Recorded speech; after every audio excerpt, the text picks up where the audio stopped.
I came back to my seafood workshop at midnight and froze when I saw my son and his wife destroying the place I had spent 40 years building. She held up her phone, live streaming everything while laughing. Everyone needs to see how he loses it all.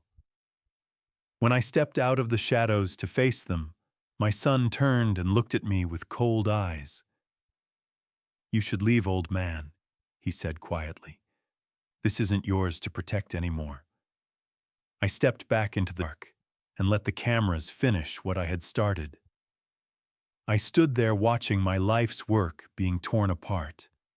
But they had no idea the cameras were recording every single thing they did. Welcome to Dad's Revenge Stories. I'm so grateful you're here. Where in the world are you watching from today? Drop your city or country in the comments below. Also note, this story contains fictional elements for entertainment and learning. Any resemblance to names or places is purely coincidental, but the life lessons are entirely worth it. The salt air hit me the same way it always did at 4:30 in the morning, cold, sharp, and honest. I had stood on this dock for 40 years, and the sea had never once lied to me. I only wish I could say the same about my own son.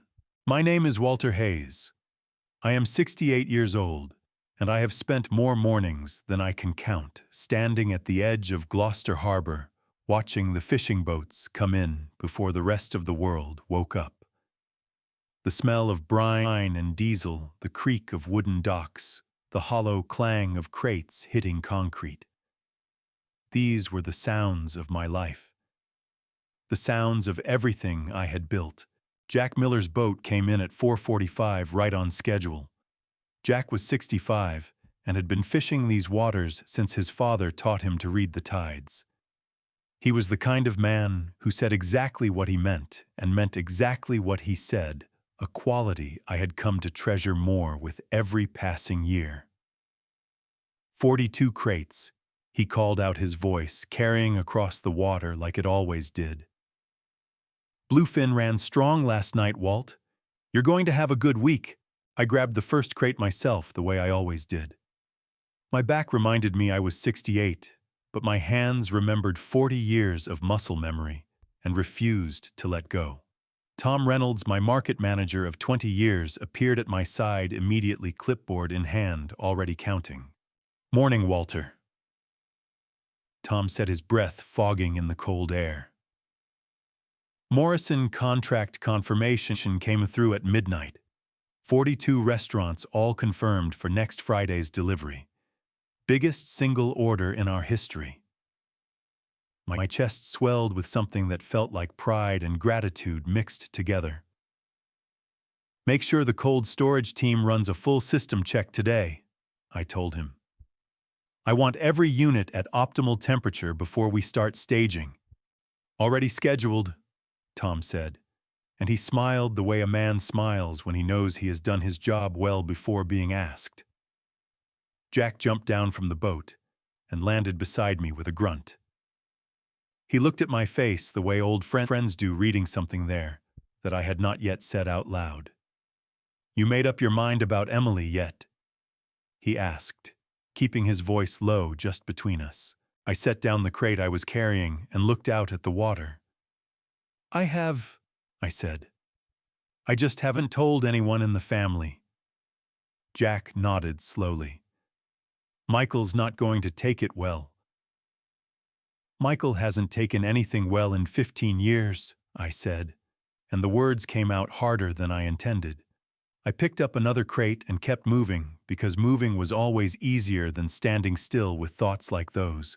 By 7 o'clock, the dock work was done, and the market floor was alive with the particular controlled chaos that Tom managed with the ease of a man who had been doing it longer than some of my employees had been alive.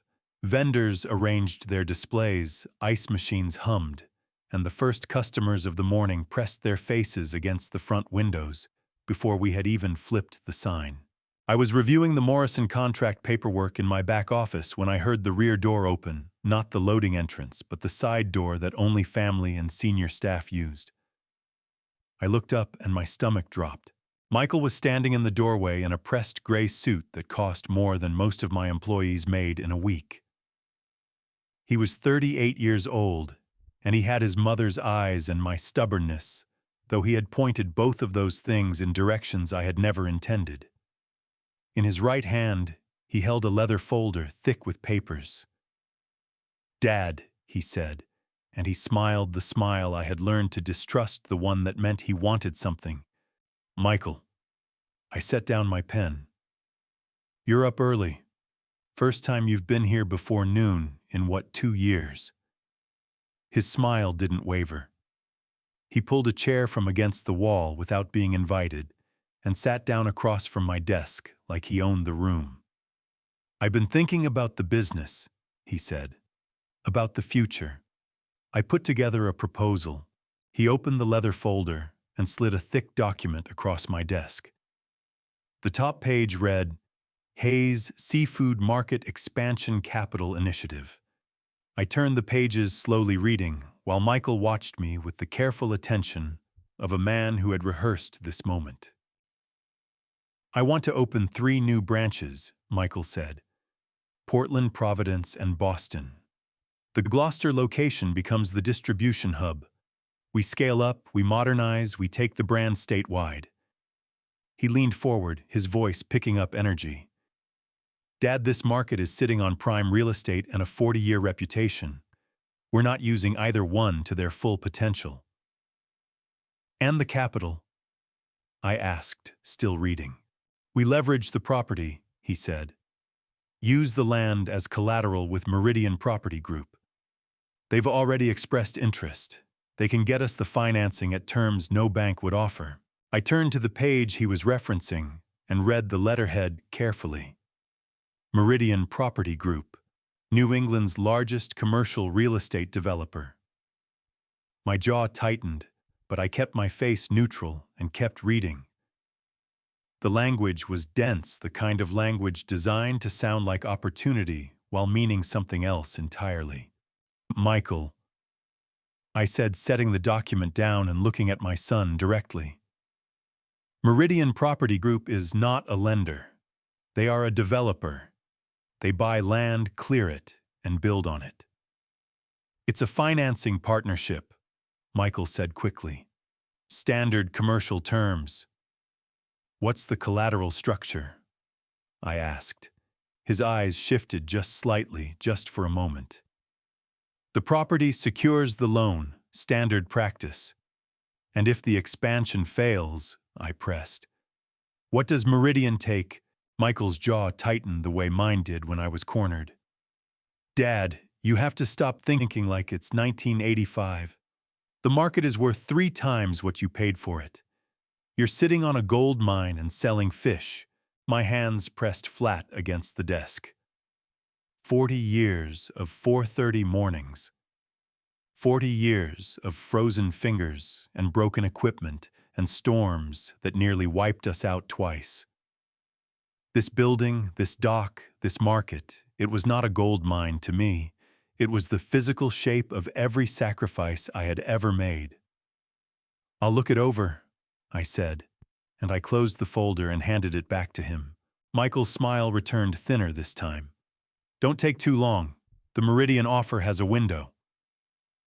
He stood, buttoned his jacket, and left the way he came without asking about the Morrison contract, without asking about Tom, without asking about anything that had to do with actually running the business he wanted me to hand him. I sat at my desk for a long time after he left. Then I opened the folder he had placed in my hands and turned to the page he had not shown me. The page with the Meridian letterhead and a signature line where my name was supposed to go. Beneath it, in small print, was a clause I read 3 times to make sure I had understood it correctly. In the event of default or ownership dispute, all property rights transfer unconditionally to Meridian Property Group within 30 days of notice. My hands were steady, but my heart was hammering against my ribs like it was trying to get out. That night, after everyone had gone home, I sat in my office and opened my desk drawer. What I found inside told me this conversation was already too late. I had built that back office with my own hands in 1987. The desk was older than Michael. The wood had gone dark, with decades of coffee rings and fish receipts, and the particular weight of decisions that could not be undone. That night, sitting alone under the yellow light with the sound of the harbor faint through the walls, I pulled open my bottom desk drawer and found the envelope I had not put there. It was plain white, unsealed, with no name on the front. I recognized the paper immediately. It was the same heavyweight bond stock we used for formal supplier contracts, the kind kept in the locked cabinet beside the copy machine. The kind only 3 people in this building had access to. My fingers did not tremble when I opened it, but my stomach clenched the way it used to when I saw storm clouds building over the water during peak season, that particular dread of something large and unavoidable moving toward you. Inside was a document I had never signed. The header read, "Earnest Money Deposit Agreement, Meridian Property Group, and Michael T. Hayes." In American real estate law, an earnest money deposit is a binding commitment. A buyer puts money down to prove serious intent, and the seller agrees to take the property off the market. If the seller fails to deliver, they owe penalties. If everything proceeds, the deposit applies to the final purchase price. Michael had signed this agreement as the authorized representative of Hayes Seafood Market. He had accepted $250,000 from Meridian as deposit, and he had agreed to deliver clear title, meaning the land free of any encumbrances or competing claims, within 30 days. The date on the document was 3 weeks ago, which meant I had 9 days left. My chest felt like something heavy had been set directly on top of it. I read the document 3 times, each time hoping I had misread something, each time finding it worse than the time before. The signature on the seller's line was not mine, but it was close. Close enough that a busy clerk at the county recorder's office might not have questioned it. I was still sitting there, the document flat on the desk in front of me, when my phone rang. Tom Reynolds. I picked up on the first ring. "Tom," I said. "Walter." His voice was tight in the way it got when he was angry but trying to stay professional. "I need to tell you something I should have told you 2 weeks ago, and I'm sorry I didn't. I saw Michael here after closing one evening. I thought he'd left something behind, so I didn't ask questions. But I talked to a friend of mine at the county assessor's office today. Someone called in last week asking about the process for transferring property when there's a contested inheritance claim." My jaw ached. I realized I had been clenching it. "Did your friend give a name?"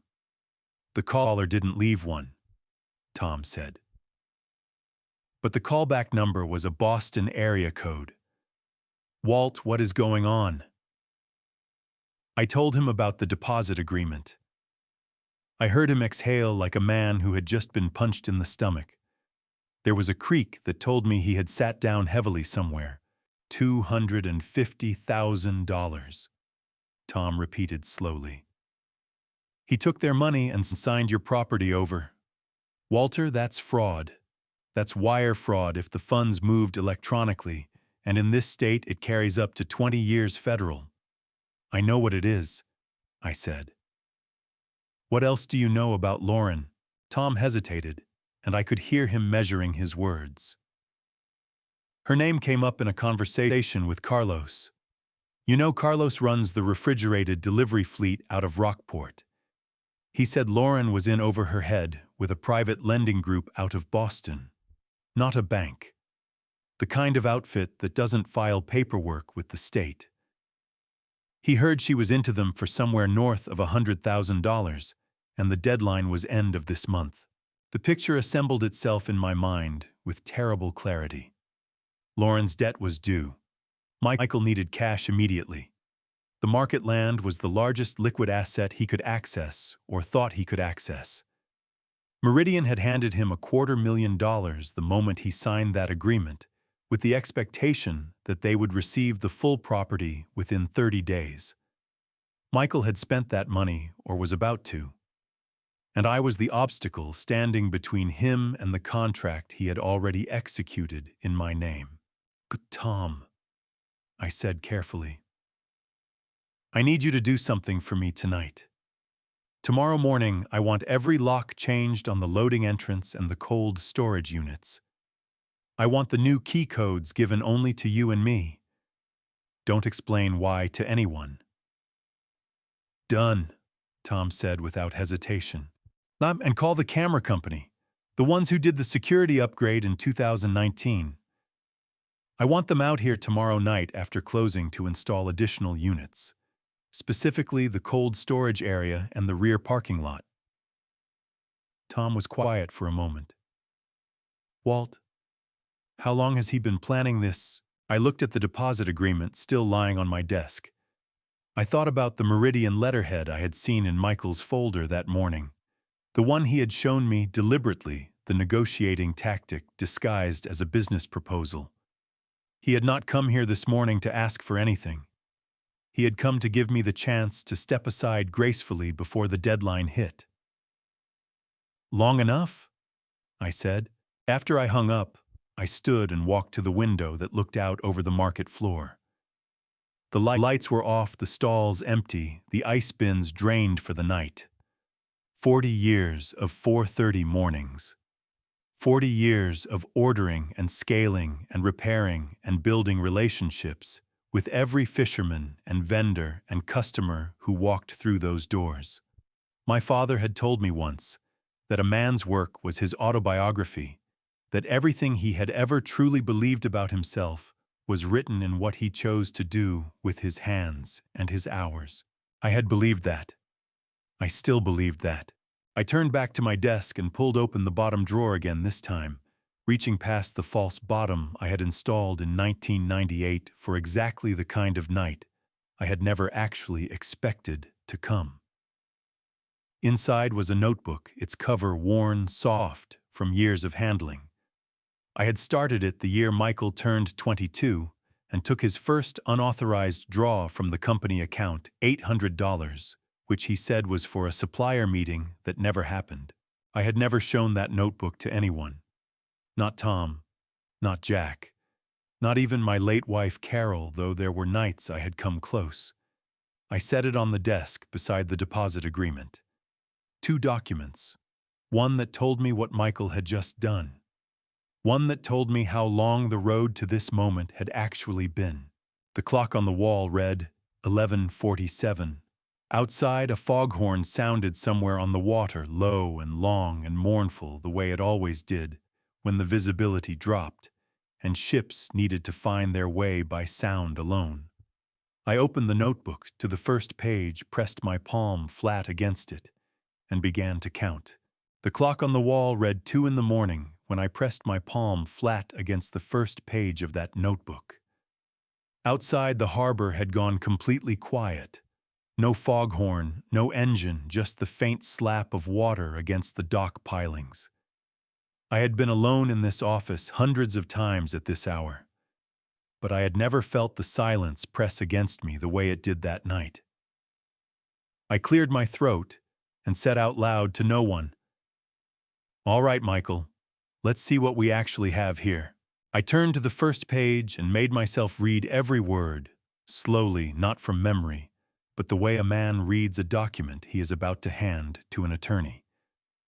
The paper had yellowed at the edges, but the numbers were still sharp. $800. October 14th, 2009. The original petty cash slip still stapled in place exactly where I had put it the morning after I made the call that confirmed no supplier lunch had ever taken place. I had not confronted Michael then. I had written it down instead. 16 years of writing things down instead. I turned the page. November 2010. $1,500 charged to the equipment maintenance line. The repair company confirmed they had received no such payment.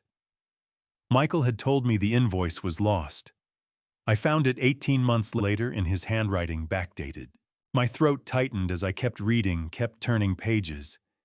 Each year was its own small wound. $2,000 here, $4,000 there. A company credit card charge for a hotel in Newport that Michael said was a vendor conference I had called the hotel. No conference. A cash advance in 2015 that he claimed was for dock repairs. Tom had told me later the dock crew had not worked that week at all. By 2019, the numbers had grown larger. $15,000 in a single quarter, spread across 6 different line items, each one small enough to pass a routine review, but together forming a pattern I could see as clearly as a tide chart.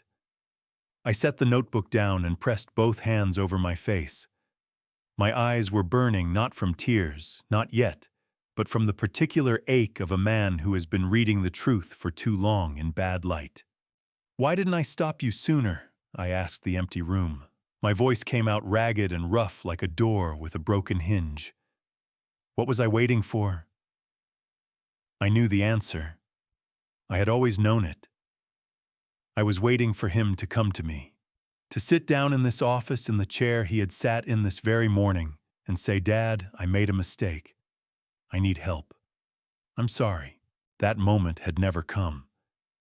And I had kept writing things down instead of doing something about them, because part of me believed that if I documented it long enough, Michael would eventually see himself reflected in what he had done and choose differently.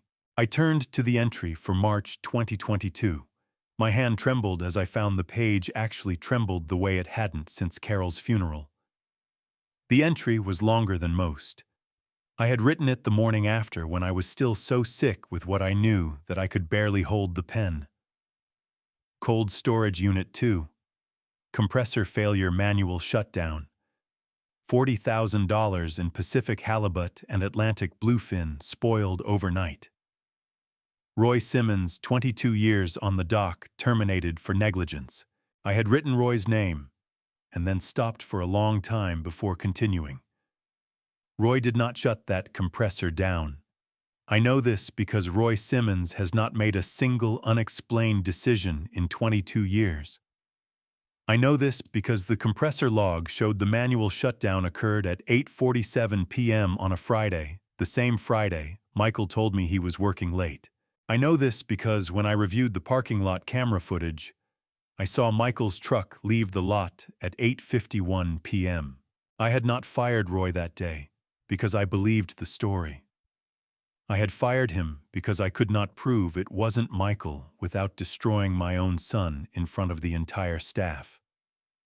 I had written Roy a personal check for 3 months' salary that I told him was a severance error in his favor. I had called every contact I had in the industry until I found him a position at another operation in Rockport. It was the worst thing I had ever done, and I had never forgiven myself for it. "I should have stood up for you, Roy," I said, my voice cracking on the last word. My chest ached with a grief I had nowhere to put. "I am so sorry." I turned to the last page of the notebook. The final entry was dated 2 weeks ago, 1 week before Michael walked into my office with the Meridian folder.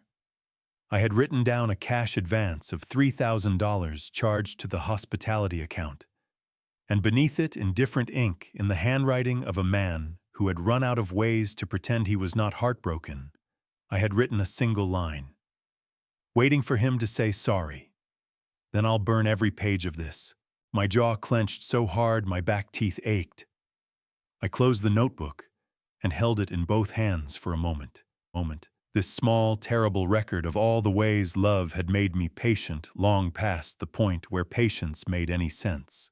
I stood up, tucked the notebook into the inside pocket of my jacket directly over my heart, and walked to the window.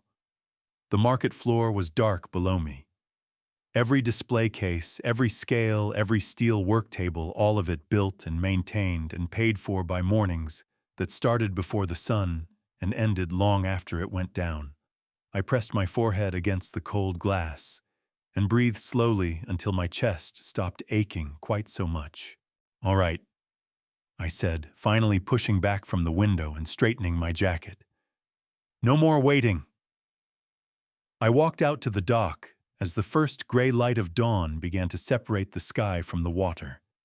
Jack was already there the way Jack was always already there, his hands moving over a tangle of net with the unhurried confidence of a man at peace with his work. He looked up when he heard my footsteps, and whatever he saw on my face made him set the net down entirely. "How bad is it, Walt?" he asked. I sat down on the dock beside him, pulled the notebook from my jacket, and told him everything. Jack listened without a single interruption, his weathered hands folded in his lap, his eyes on the horizon where the sun was just beginning to show its edge. When I finished, the harbor was fully lit, and the first boats were moving on the water. "Jack," I said, "I need to know what you've seen. All of it. Don't protect me from any of it." Jack turned to look at me, and his eyes were sad, in the way that only old men's eyes can be sad, carrying the weight of too many things they watched happen and couldn't stop. "Then you'd better brace yourself," he said quietly. "Because what I know is worse than what you wrote down."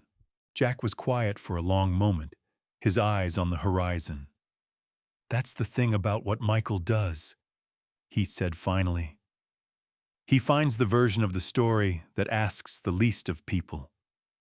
I exhaled slowly, watching a pelican drop out of the gray sky and hit the water with a clean, decisive splash.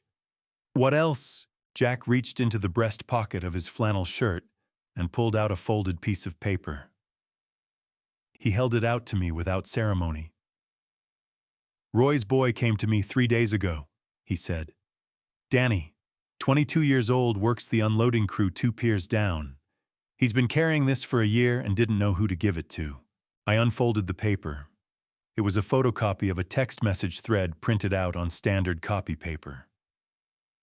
The messages were between 2 numbers, one I did not recognize, and one that was saved in the contact list as simply M.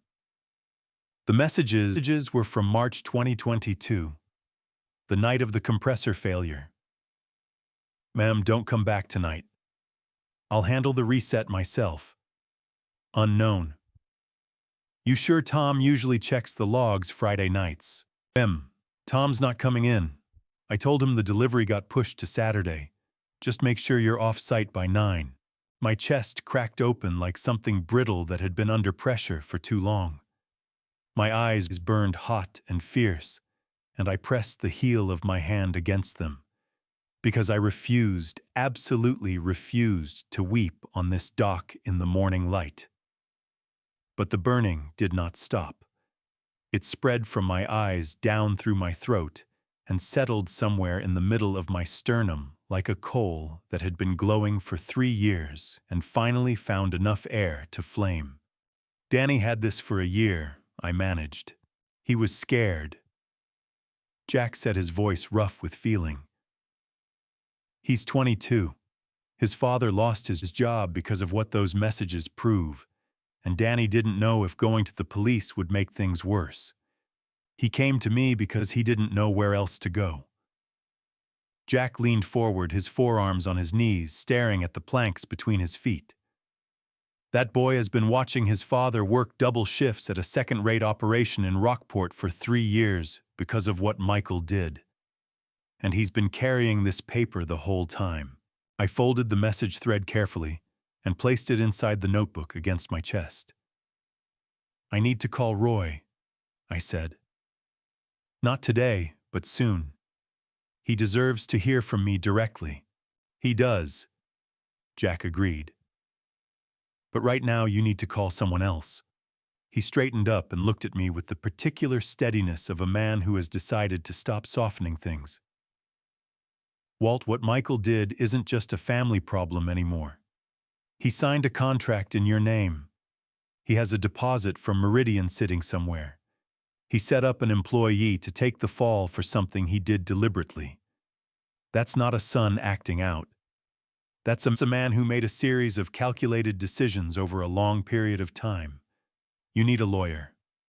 Today, I pulled out my phone. My fingers were steadier than I expected them to be, steadier than the rest of me felt. I scrolled to a name I had not called in over a year, Margaret Cole. She had handled my business incorporations for 15 years. She had drafted the original Hayes Seafood Market LLC documents in 1998.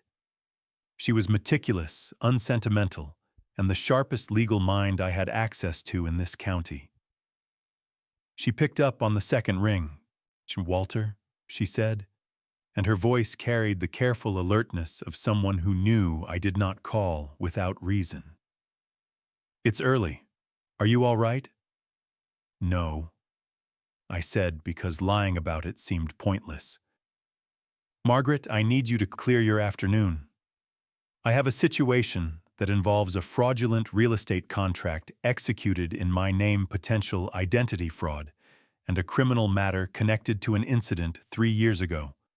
I have documentation for all of it." A beat of silence. Then, "How soon can you be here?" 2 o'clock, I said. "I'll have Rebecca push everything else," Margaret said. Her voice had shifted into the gear I recognized from every difficult matter we had navigated together, precise, focused, and utterly without alarm. "Walter, before you come in, don't contact Michael. Don't contact Lauren. Don't discuss this with anyone who isn't me or your immediate family. If Meridian reaches out for any reason, you say only that you are consulting legal counsel and will respond through your attorney. Do you understand?" "I understand." "Good." Another beat, and then her voice shifted just slightly, something warmer underneath the professional layer. "Walter, do you know what your son did last Thursday at the county records office?" My grip tightened on the phone. "No," I said. "Tell me." "I'll show you when you get here," she said. "It's better with the documents in front of you, but I want you prepared. Whatever you thought the scope of this was, it's larger." She ended the call. I sat on the dock with the phone in my hand, and the morning light coming hard across the water.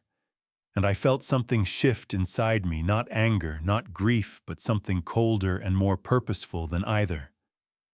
The kind of feeling that comes when a man finally stops waiting for a problem to solve itself and picks up his tools instead.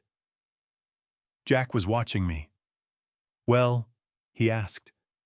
2 o'clock, I said. Jack nodded and picked his net back up. His hands moved through the familiar rhythm needle over and under, pulling the broken mesh back into something whole. "You know what I've always said about nets," he said without looking up. "Tell me again," I said. "Doesn't matter how bad the damage is," Jack said. "Long as you find where it started, you can always repair it from there." I stood, tucked the phone into my pocket, and looked out at the harbor one more time. Somewhere out there, beyond the breakwater, the Atlantic went on for 3,000 miles before it hit anything solid. 40 years I had built something on this shore, and I was not finished yet. Margaret Cole's office smelled like old paper and cold coffee, the same as it had for 15 years. The mahogany bookshelves ran floor to ceiling on 3 walls packed tight with Massachusetts property law volumes and federal statute compilations that Margaret had actually read. She was 61 years old, had never lost a real estate case in Essex County, and was the only person I had ever met who could deliver devastating news in a voice as calm and measured as a Sunday sermon. Rebecca, her assistant, met me at the elevator with a visitor badge and a look on her face that told me Margaret had already briefed her on the severity of what was waiting inside. Margaret was standing when I walked in, not sitting, which told me something too. She shook my hand with both of hers, the way she only did when the situation was serious enough that a single handshake felt inadequate. "Sit down, Walter," she said. "I'm going to show you 3 things. I need you to look at all 3 before you say anything, because each one changes the context of the others. Can you do that?" "Show me," I said. She spread the documents across her desk in a precise row, the way a surgeon lays out instruments before an operation. The first was a court filing a formal petition submitted to Essex County Probate and Family Court 6 days ago. The header read, "Petition for determination of incapacity and appointment of conservator. Filed by Michael T. Hayes, respondent Walter James Hayes." My stomach dropped straight through the floor. In Massachusetts, Margaret said, her voice steady and precise, a conservatorship petition, sometimes called a competency challenge, is a legal action that allows a family member to claim that an elderly relative lacks the mental capacity to manage their own financial affairs. If granted, the court appoints a conservator who takes legal control of all assets, accounts, and property decisions. The respondent, you would lose the ability to sign contracts, make withdrawals, or execute any legal documents without the conservator's approval. I stared at the filing. My son's signature was at the bottom, neat and deliberate. And who was he proposing as the conservator? Margaret's expression did not change, but something behind her eyes hardened. Himself. The word landed like a stone dropped into still water. I felt the ripple of it move through my chest and down into my hands, which tightened in my lap until my knuckles ached. He was going to have me declared incompetent, I said, so he could sign the Meridian transfer himself, legally. That is the only interpretation consistent with the timeline, Margaret said. The petition was filed 4 days after the Meridian deposit agreement. If the court had moved quickly, which they sometimes do in elder cases, he could have had temporary conservatorship within 2 to 3 weeks, enough time to execute the property transfer before anyone could challenge it. She paused. Walter, this was not impulsive. This was architected. The second document was a printed email chain between Michael and an attorney named Gerald Fitch, a name I did not recognize. Margaret told me Fitch operated out of a small office in Salem, the kind of practice that handled whatever came through the door without asking too many questions about the client's motives. Read the fourth email from the top, Margaret said. I found it. Michael had written, once the conservatorship is in place, the Meridian transfer executes automatically under the deposit agreement. The old man won't be able to contest it because he won't have legal standing. Make sure the competency evaluation is scheduled before he has a chance to get his own doctor involved. My throat closed around something hot and sharp. I set the email printout down on the desk because my hands had started shaking. Not the fine tremor of age, but the deep, full-body shake of a man whose understanding of something has just been permanently altered. I pressed both palms flat on the mahogany to stop the movement. He called me the old man, I said. My voice came out barely above a whisper. Walter. Margaret's voice was firm but not unkind. I need you to stay with me. There's a third document. I nodded. She placed the third sheet in front of me, a report from a licensed locksmith she had retained 2 days earlier to examine my office safe. The report used precise technical language, but the conclusion was plain: the safe had been opened within the past 3 weeks, using a bypass tool consistent with professional lockpicking equipment. The original factory lock mechanism showed tool marks that could not have been made by the key alone. Someone broke into your safe, Margaret said. Professionally, not a casual attempt. The will, I said immediately. The will, she confirmed. Your original executed will names Emily as primary beneficiary of the business assets. If that document had been removed or altered before we transferred it to the bank vault. She stopped herself because we both understood what the end of that sentence meant. I stood up from the chair and walked to the window. Gloucester Harbor was visible from the 20th floor, a gray-green strip of water beyond the rooftops. I had been looking at that harbor from ground level my entire life. From up here, it looked smaller than it felt when you were standing next to it. Everything did from far enough away. Margaret, I said without turning around. I want you to counterfile today.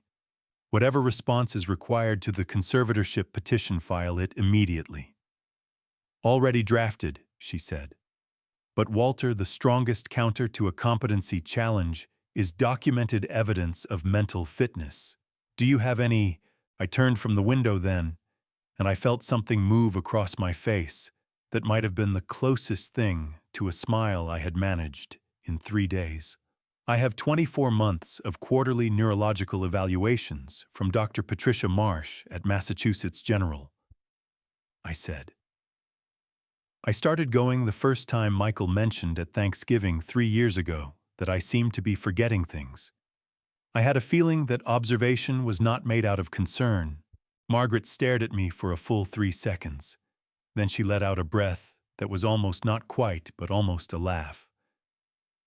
Walter Hayes, she said, you have been preparing for this longer than he has. I have been watching my son for 16 years, I said. I had some idea of the direction he was heading. I came back to the desk and sat down. What do we do first?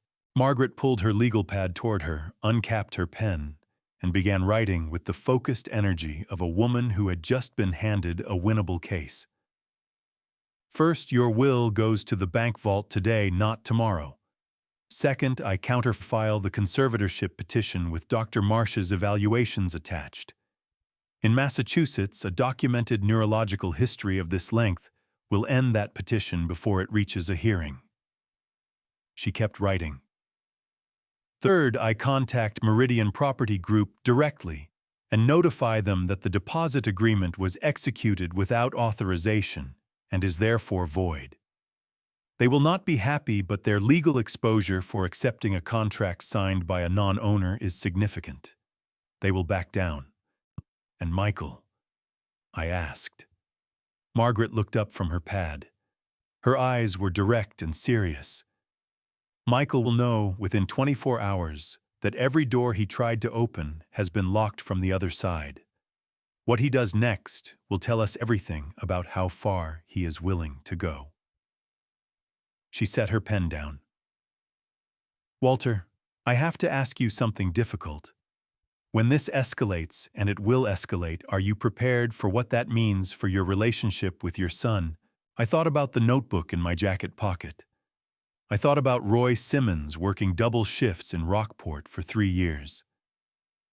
I thought about the words the old man in a 4-day-old email. He made that decision for me, I said, the morning he filed that petition. Margaret held my gaze for a moment, then picked her pen back up. All right, she said. Then let's get to work. Outside, the afternoon light was fading over the harbor. Tom's message came through on my phone as I was gathering my coat, 3 words that hit me like a bucket of ice water dropped from a height. Come back now. Tom Reynolds had worked for me for 20 years, and in all that time I had seen him angry exactly twice. Once, when a supplier shorted us 300 pounds of lobster and lied about the weight, and once when a health inspector tried to shake us down for a cash payment to overlook a violation that did not exist. Both times Tom's anger had been cold and controlled and entirely focused on solving the problem rather than expressing the feeling. When I pulled into the rear parking lot and saw him standing outside the cold storage entrance with his arms crossed and his jaw set in a line that could have cut glass, I knew this was a 3rd time. How bad? I asked, climbing out of the truck before the engine had fully stopped. Come inside, Tom said. I need you to see it yourself. The cold storage unit was a steel-lined room the size of a small house maintained at 34 degrees Fahrenheit year-round. It was the heart of the entire operation. Without it, there was no market. Tom had managed its maintenance schedule personally for 15 years, the way a ship's engineer manages an engine room. He led me straight to the main control panel on the east wall, a gray metal box with a digital temperature readout and a manual override switch protected by a hinged cover. Tom lifted the cover and pointed at the switch. That cover has a tell, he said. A scratch I made myself with a screwdriver tip back in 2018, right at the 2 o'clock position on the hinge. I put it there so I'd know at a glance if anyone had opened it. He paused. The scratch is at 4 o'clock now. My chest went tight. When? The temperature log shows a manual shutdown at 11:43 p.m. last Tuesday, Tom said. His voice was clipped precise, the voice of a man who had been rehearsing how to deliver this without losing his composure.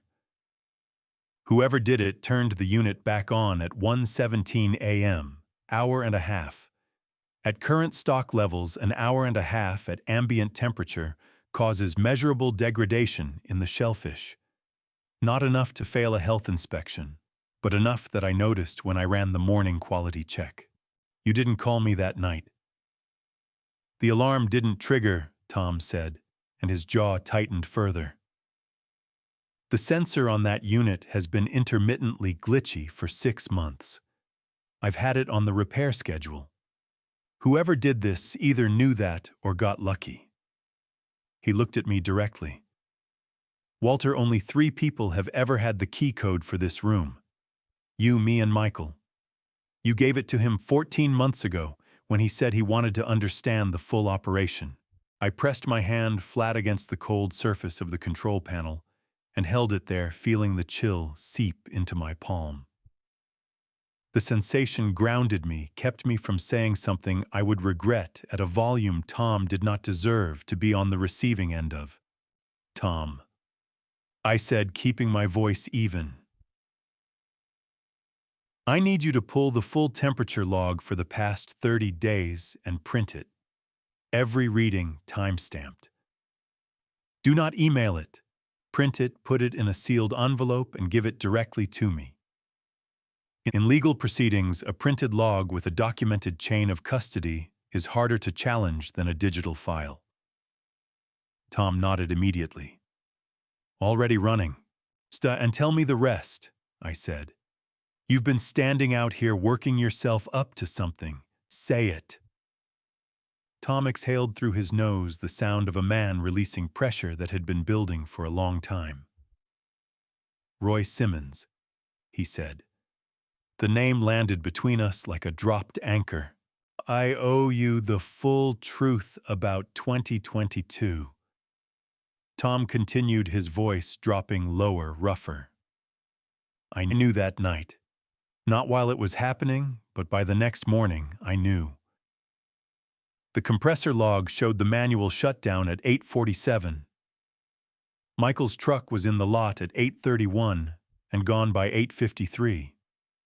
Roy's time card showed him clocked out at 7:15. He stopped. He pressed 2 fingers against his mouth like he was physically holding back the rest of it. Then his hand dropped.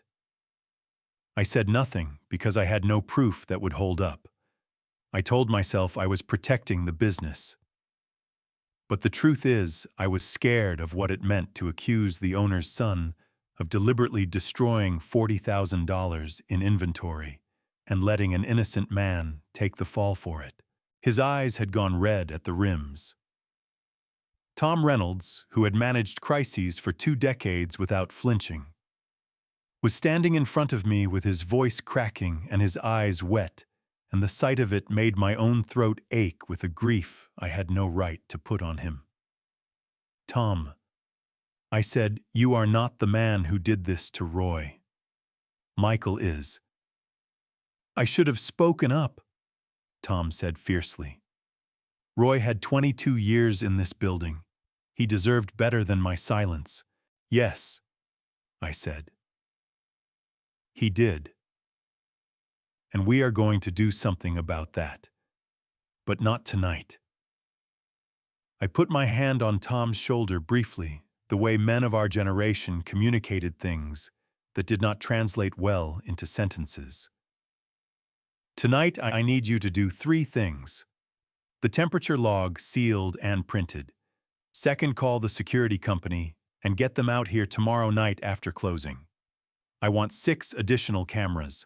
Cold storage, rear parking lot, the loading dock, and the side entrance. Tell them it is a priority installation and I will pay the emergency rate. Tom said, pulling out his phone and starting the call log immediately. What's the third thing? Danny Simmons, I said. Roy's boy. He works the unloading crew 2 piers down. I need you to get me his phone number by end of day. Tom looked up from his phone. Something shifted in his expression, surprise, and then something more complicated. You already know about Danny. Jack told me this morning, I said. Danny has been sitting on something for a year that belongs in Margaret's file. I need to talk to him before the week is out. Tom gave a single nod, his jaw still tight, but his shoulders marginally lower than they had been when I arrived. He went back inside to pull the logs. I stayed in the doorway of the cold storage, my breath clouding in the 34-degree air, and thought about the particular calculus of destruction, how little effort it took to damage something that had required years of sustained attention to build. An hour and a half. That was all it had taken. An hour and a half of a switch in the wrong position, and Michael had tested whether I was paying attention. The answer he had gotten was that I was not that night. Not in 2022, not for 16 years of notebook entries that I had kept, instead of acted upon. That era was over now. My phone buzzed as I walked back through the market floor to my office.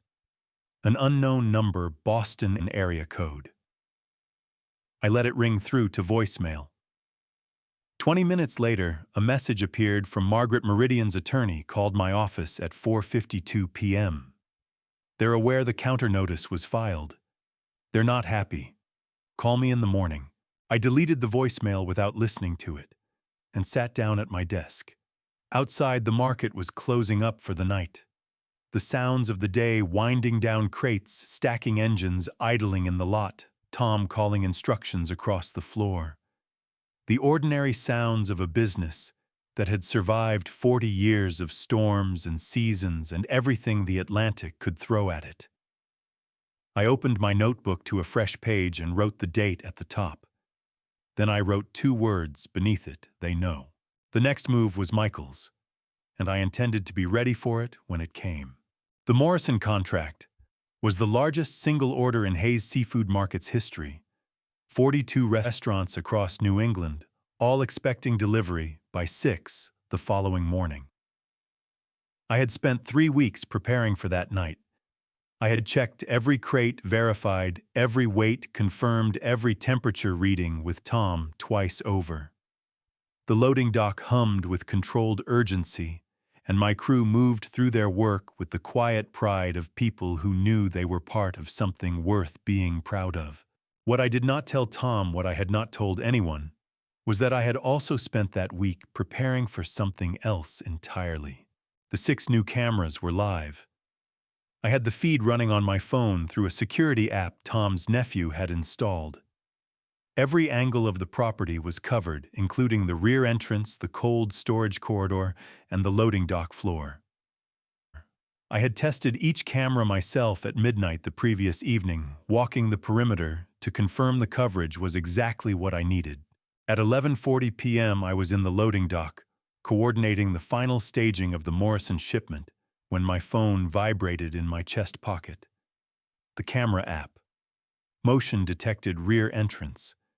I stepped away from the dock and looked at the screen. My hand tightened around the phone so hard the case creaked.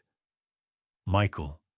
And 2 men I had never seen before, heavy-set work gloves, carrying tools that had no business being on my property at midnight.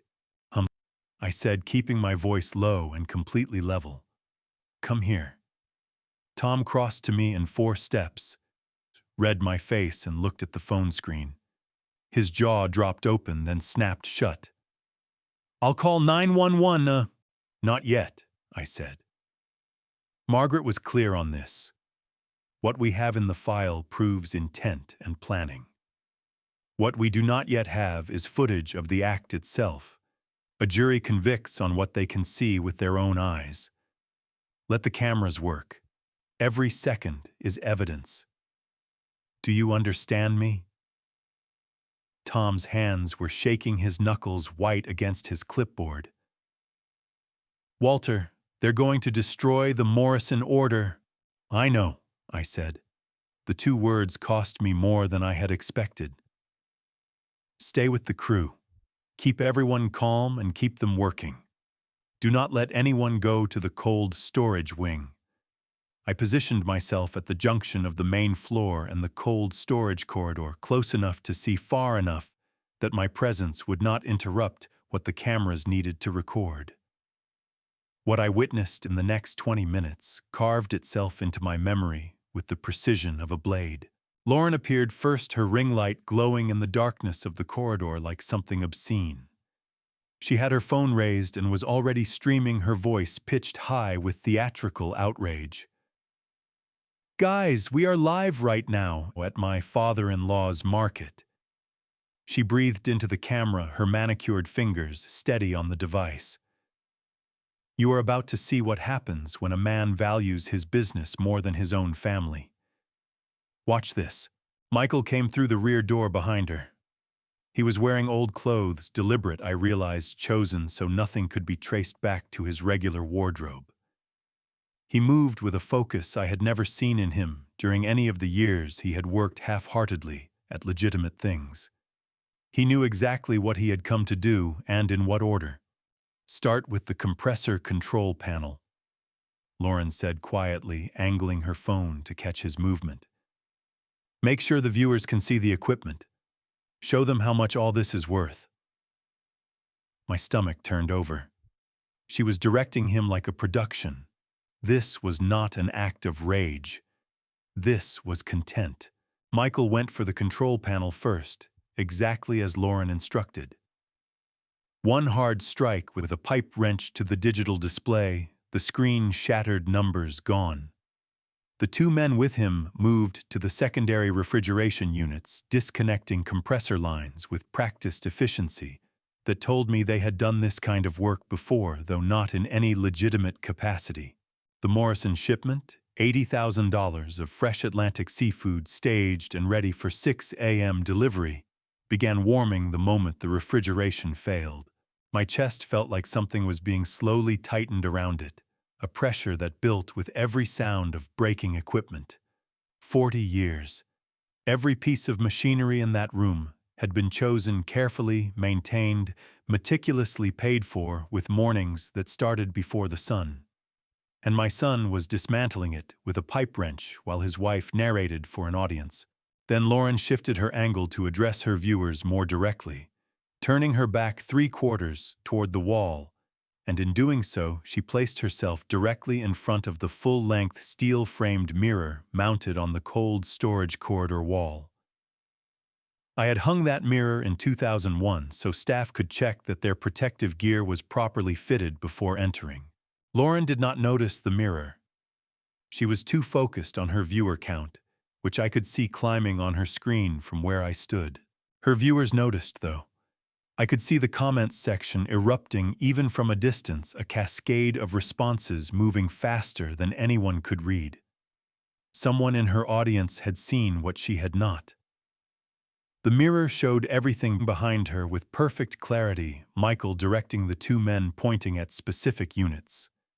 His expression not angry but businesslike, the face of someone executing a plan, not losing control of one. Tom appeared at my shoulder. His voice was barely a breath.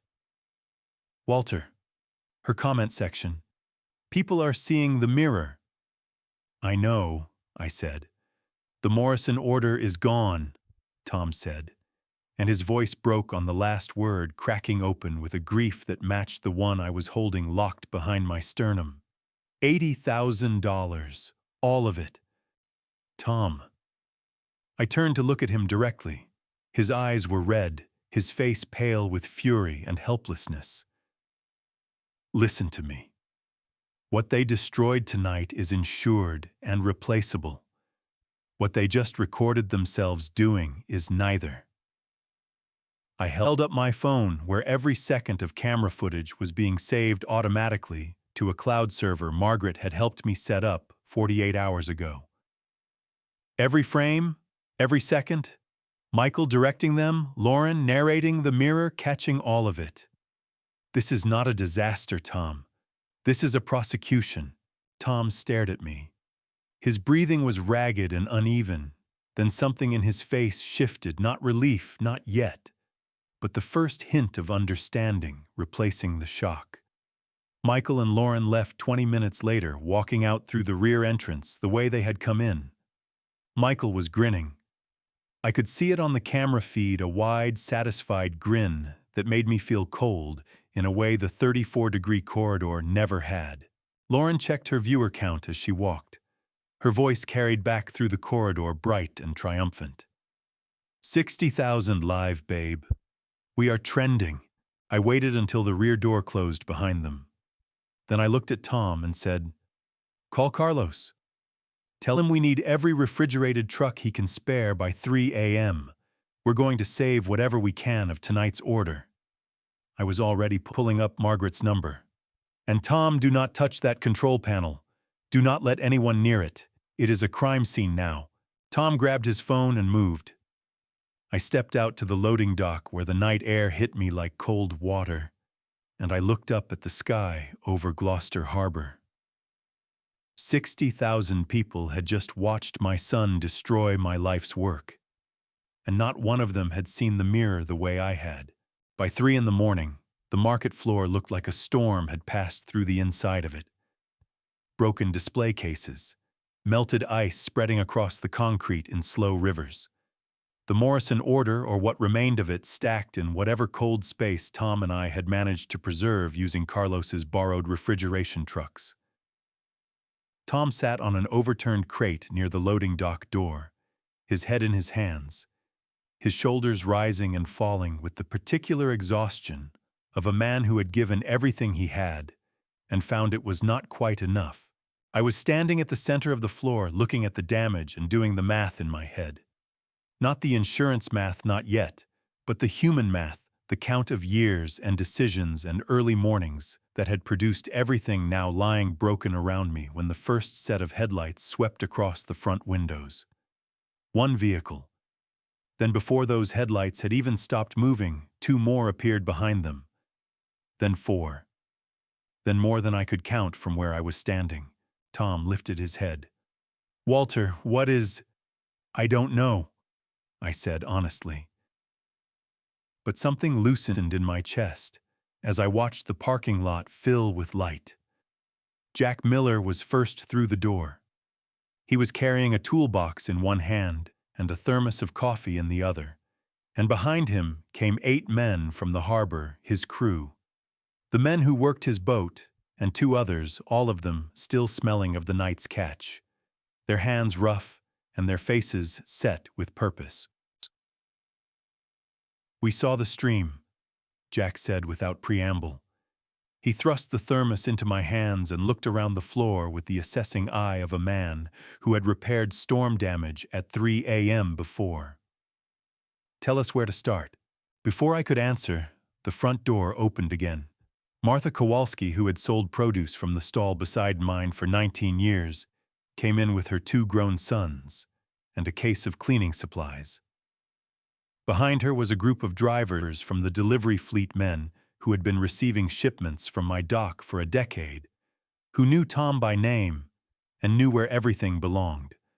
Carlos himself arrived 20 minutes later, with 2 additional refrigerated trucks, having called in every favor he was owed in Rockport without being asked. By 4 o'clock, there were more than 40 people working in my market. Nobody had been called. Nobody had been organized. They had seen Lauren's live stream, the same stream that had been designed to humiliate me, and they had gotten out of bed and driven to the harbor in the dark. I moved through the floor trying to thank people and finding that my voice kept failing me at the worst moments. Martha squeezed my arm when she saw my face and said, "Walter, you showed up for every single one of us when we needed it. Did you think we wouldn't show up for you?" And my eyes burned so fiercely I had to look up at the ceiling and breathe through my nose for a long moment before I could respond. "Thank you, Martha," I managed. "Thank you." By 5 o'clock, The Morrison order had been stabilized, not fully, not perfectly, but enough. Carlos confirmed we could fulfill 70% of the contract by 6 a.m. if we moved immediately. Tom, who had gone from sitting broken on a crate to directing traffic across the loading dock with the focused intensity of a field commander, called it a genuine miracle and meant it.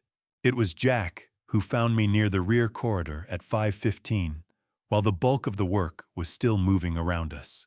He had a look on his face that I recognized, the particular expression of a man who is about to deliver the last piece of information in a complicated story. "There's a young man outside," Jack said. "He's been waiting since 4:30. Said he didn't want to interrupt while there was work to do. His name is Danny Simmons." My heart knocked hard against my ribs. "Bring him in." Danny Simmons was 22 years old and had his father's build, broad through the shoulders, hands already calloused from years of dock work despite his age. He walked in with the careful posture of someone trying very hard not to take up more space than he had been invited to occupy. When he saw me, he stopped, and his jaw tightened, with an emotion I recognized as the particular strain of someone who has been carrying something heavy for a long time, and is finally close enough to set it down. "Mr. Hayes," he said. His voice was steady, but his hands were not. They gripped a small envelope tightly enough that the edges had bent. "I know this is a bad night to come to you, but I've been waiting for the right moment for a year, and I don't think the right moment was ever going to just appear on its own." "It's the right moment, Danny," I said. "Tell me." He pressed his lips together hard, then spoke. "My dad lost everything because of what happened in that cold storage room in 2022. His father lost his job, his reputation, his health insurance. He rebuilt everything from the ground up at another operation in Rockport, taking whatever work they gave him for 3 years because of what those messages prove." Danny's voice tightened to a wire. "He wasn't negligent. He wasn't even there. And I can prove it." He held the envelope out to me. Inside was a USB drive and a single printed sheet, a chain of custody document that Danny had written out by hand recording when he had received the original video file from which device and every step of its handling since. The video, he explained, had been sent to him anonymously 11 months ago from a number he had traced to a burner phone someone else who had been present that night and had apparently decided belatedly that their conscience outweighed their fear. "Yeah, I've watched it 400 times. Danny said, his voice cracking open at the edges, now the steadiness finally giving way. "It shows everything. It shows him going in, it shows him at the switch, it shows him leaving. My dad's time card shows he clocked out at 7:15. There is no version of this where my father is responsible for anything except working for a company where the owner's son knew he could use him as a shield." My throat closed entirely.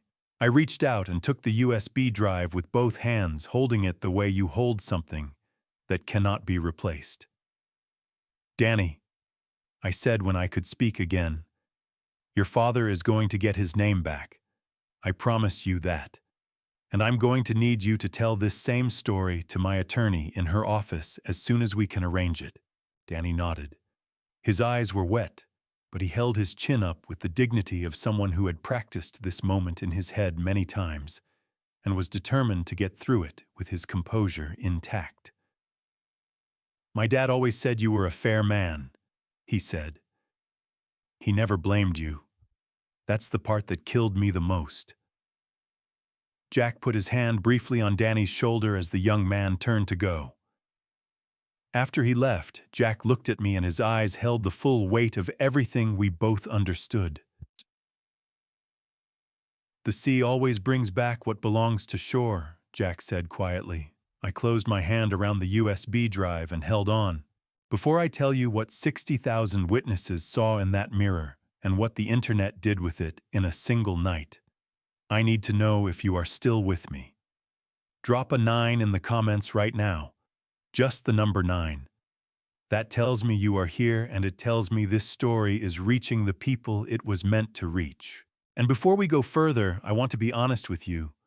Parts of what you are about to hear are drawn from real experiences shaped into a story. Some details have been changed or added to protect privacy and deepen the lesson. If you came here for a documentary, this may not be the right place for you, and that is completely okay. But if you came here for truth wrapped in a story worth telling, stay with me. Because what happens next changes everything. I have never owned a smartphone more complicated than what I needed to run the market. But Tom's nephew Kevin was 24 years old and had spent the entire night awake watching the internet do what the internet does best: take something someone tried to control and pull it completely apart. He came into my office at 8 that morning, with a laptop under one arm and the particular bright-eyed energy of someone who had not slept and did not care. I was on my third cup of coffee, running on 4 hours of rest and the sustained determination that comes from having no other option. "Mr. Hayes," Kevin said, spinning the laptop around to face me before he had even fully sat down, "you need to see what happened to that live stream overnight. The numbers hit me first." Lauren's stream had been viewed by 60,000 people live. By 8 a.m., the recorded version had been watched 4 million times. The comment section had become its own investigation. Kevin pointed to the screen, his finger tracing the timeline. Someone clipped the mirror segment just that 30-second angle, and it went separately viral about 2 hours after the stream ended. There are frame-by-frame breakdowns. People zoomed into the mirror and enhanced the footage. You can see Michael pointing at specific units directing the two men. You can see the pipe wrench in his right hand. Kevin looked up at me, his young face lit with a righteous energy I found both exhausting and deeply heartening. The hashtag #MirrorDon'tLie has 400,000 posts this morning. And Mr. Hayes, someone tracked down the Meridian Property Group connection from public county records. It's all over Reddit. Tom appeared in the doorway behind Kevin, reading from his own phone. "Lauren's follower count dropped by 30,000 overnight," he said, and there was a grim satisfaction in his voice that he did not try to conceal. "People found her old posts, the vacation photos she charged on your credit card according to the comment sections, the luxury hotel in Newport." He looked up from the screen. "Walter, the internet decided which side of this story they're on, and it wasn't theirs." Before I could respond, my phone buzzed on the desk. Margaret Cole. I picked up immediately. "Margaret. Good morning." Her voice was crisp and purposeful, the voice of a woman who had already been at her desk for hours. "Are y'all sitting down?" "I'm already sitting. Michael filed a response to our counter-motion yesterday afternoon," she said. "He's doubling down on the conservatorship petition. His attorney Fitch submitted a supplemental declaration claiming that your decision to refuse the Meridian offer demonstrates, quote, impaired financial judgment inconsistent with competent asset management, unquote." A pause. "Walter, I have to be honest with you, if we did not have Dr. Marsh's evaluations, this language would be genuinely dangerous in front of a sympathetic judge." My jaw tightened so hard my back teeth ached. "But we do have them." "We do," Margaret said, and her voice shifted into a register of quiet satisfaction that I had learned over 15 years meant she was about to end something definitively. "I filed our response 40 minutes ago. 24 consecutive months of quarterly neurological evaluations from one of the most respected practices at Massachusetts General Hospital. Perfect scores across every cognitive assessment. Dr. Marsh included a personal letter, unsolicited, I should add, stating that in her professional opinion, Walter Hayes demonstrates sharper executive function than most men 30 years his junior." A beat. The petition has been referred to a review panel. In Massachusetts, when a conservatorship petition is filed against a respondent with documented neurological history of this caliber, the panel has discretion to dismiss without a hearing. I expect that call by end of week. I pressed my free hand flat against my desk and breathed out slowly. The relief that moved through my chest was not triumphant. It was simply the feeling of a locked door finally opening. Michael is going to know by this afternoon, I said. Yes, Margaret said. And Walter, when he finds out that door is closed, he will look for another one. Be ready. After the call, Kevin was still in my chair, watching me with the alert attention of someone waiting to be useful.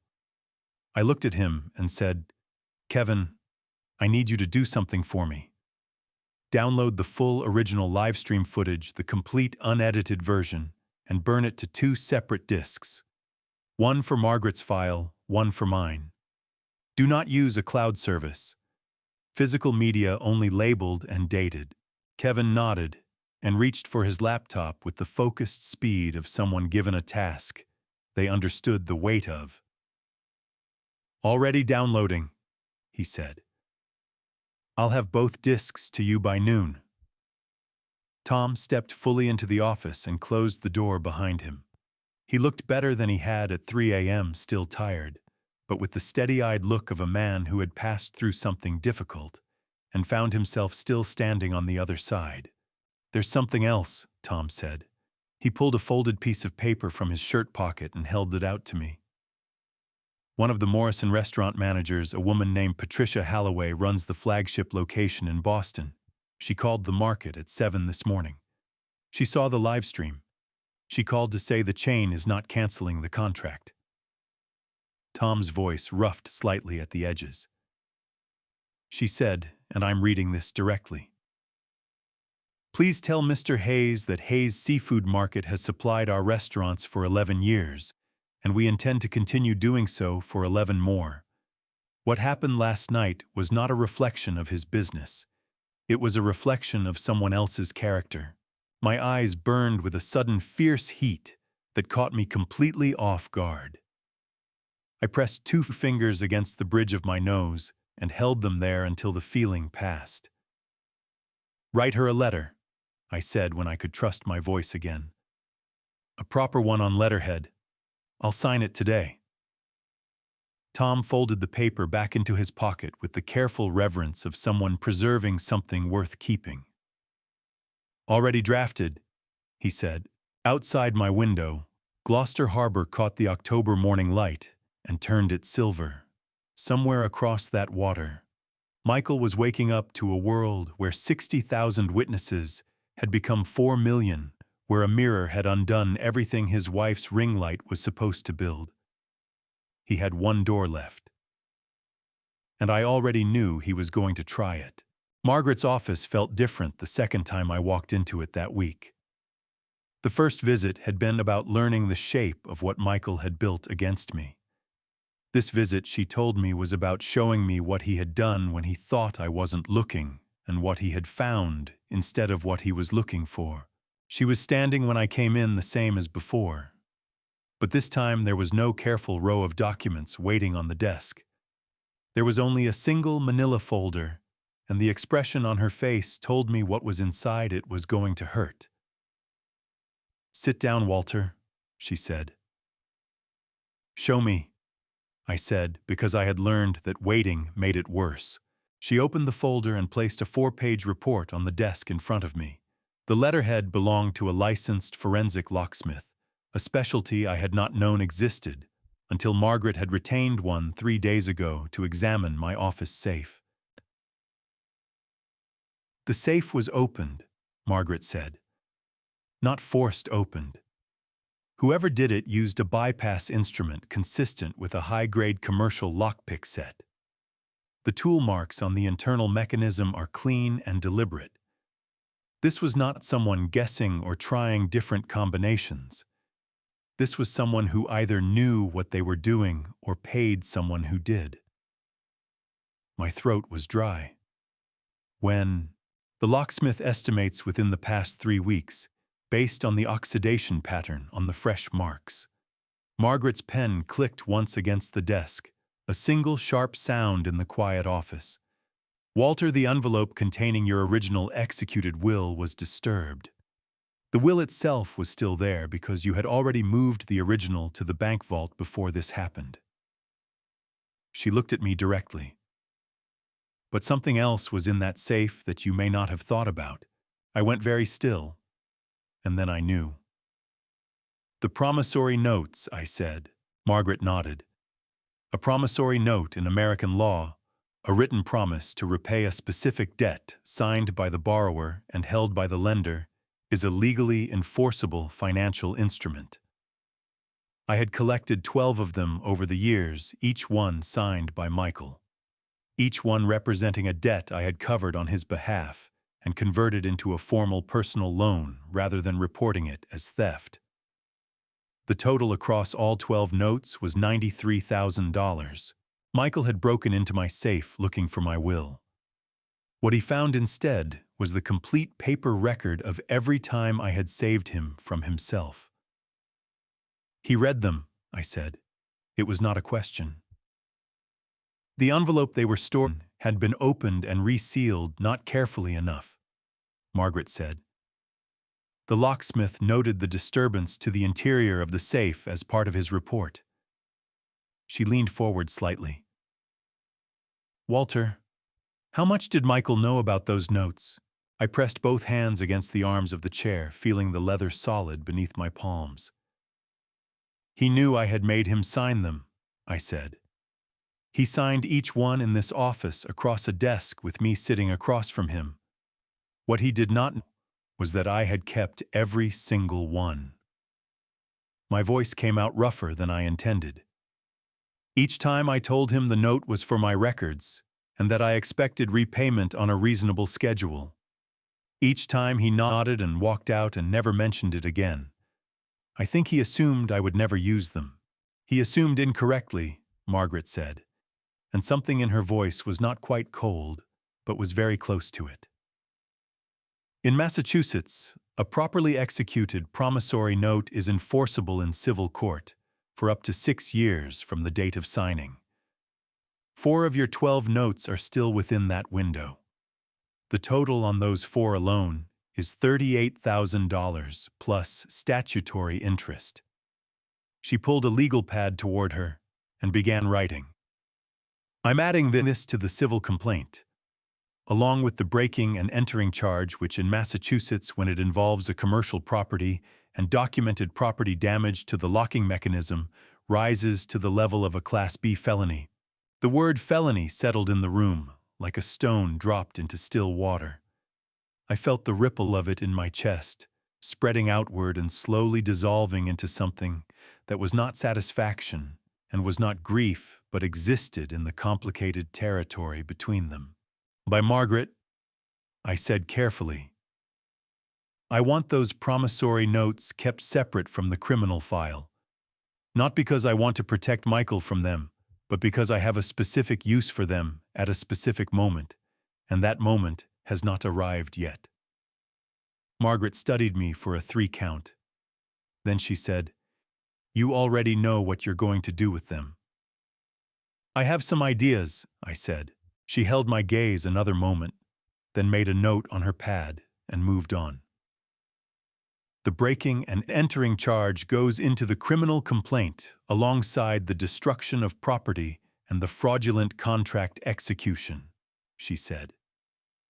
With the locksmith's report, the video footage Danny Simmons's USB and the temperature logs Tom provided, we now have a file that any district attorney in Essex County would consider comprehensive. She looked up. Walter, I want to be direct with you. Michael is going to be arrested. Not if, when. The DA's office does not decline cases with this level of documented evidence. Are you prepared for that? My hands tightened on the arms of the chair until my knuckles ached. I thought about Michael at 7 years old, standing in this very market with sawdust on his sneakers, asking me why the fish had to be kept so cold. Because they're worth something, I had told him. You protect what's worth something. I've been preparing for it since the morning I found that deposit agreement, I said. What I need from you now is to make sure that when it happens correctly. Every charge documented, every procedure followed. I will not give him or anyone grounds to claim this was personal rather than legal. It will be airtight, Margaret said. She closed the folder. Go back to the market, Walter. Let me do my work. I stood, buttoned my jacket, and walked to the door. My hand was on the handle when Margaret said quietly, he broke into your safe, looking for a way to take everything you built. He found 40 years of proof that you never stopped trying to save him. I did not trust my voice enough to answer that. I walked out instead into the hallway and rode the elevator down to the street alone. I had not spoken to Emily since the night of the break-in. Not because I did not want to, but because every time I picked up the phone to call her, I got as far as finding her name in my contacts, and then setting the phone face down on the desk, because I did not know how to begin telling my daughter that her brother had become someone neither of us recognized anymore. She called me first. Thursday evening, 7 o'clock. Her voice steady in the way it always was, Emily had her mother's voice, calm and warm and containing more than it let on.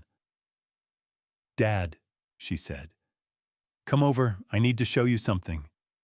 And bring your coat, I'm not letting you drive home if it gets too late. Her house was 20 minutes from the market, a small colonial on Prospect Street, that she had bought herself at 27, with money she had saved over 5 years of working the market floor. Emily had never asked me for a down payment, never asked for a co-signer. She had come to me one afternoon with a folder of bank statements and a purchase agreement and said, Dad, I found a house. I just wanted you to know. That was Emily. She showed you what she had done. She did not ask permission to do it. She met me at the door before I had finished knocking. She was 30 years old and had Carol's eyes, dark and perceptive, the kind of eyes that saw the thing behind the thing. She took one look at my face, wrapped both arms around me, and held on for a long moment without saying anything. Then she stepped back, held the door open, and said, Coffee's on, come sit down. Her kitchen was the warmest room I had been in for weeks. She poured 2 mugs without asking how I took mine she had known since she was 12, and sat down across from me at the small oak table. For a moment she simply looked at me, her hands wrapped around her mug, her expression carrying a weight I recognized, but could not yet name. How bad is it really? She asked. Not the version you'd tell someone to keep them from worrying. The real version. My throat tightened. I told her. All of it, the Meridian contract, the conservatorship petition, the broken safe, the promissory notes, the Morrison order destroyed, Danny's USB, the locksmith report. I talked for 20 minutes without stopping, and Emily listened without interrupting, once her eyes never leaving my face, her coffee going cold in her hands. When I finished, she set her mug down carefully. Her jaw was tight, and her eyes were bright with an anger she was visibly containing the way you contain something hot, by keeping very still around it. Dad, she said, I have to tell you something I should have told you 3 years ago, and I need you to hear all of it before you say anything. She stood up and went to the kitchen drawer beside the refrigerator, the one where she kept important papers. I remembered the same way I kept things in my desk drawer.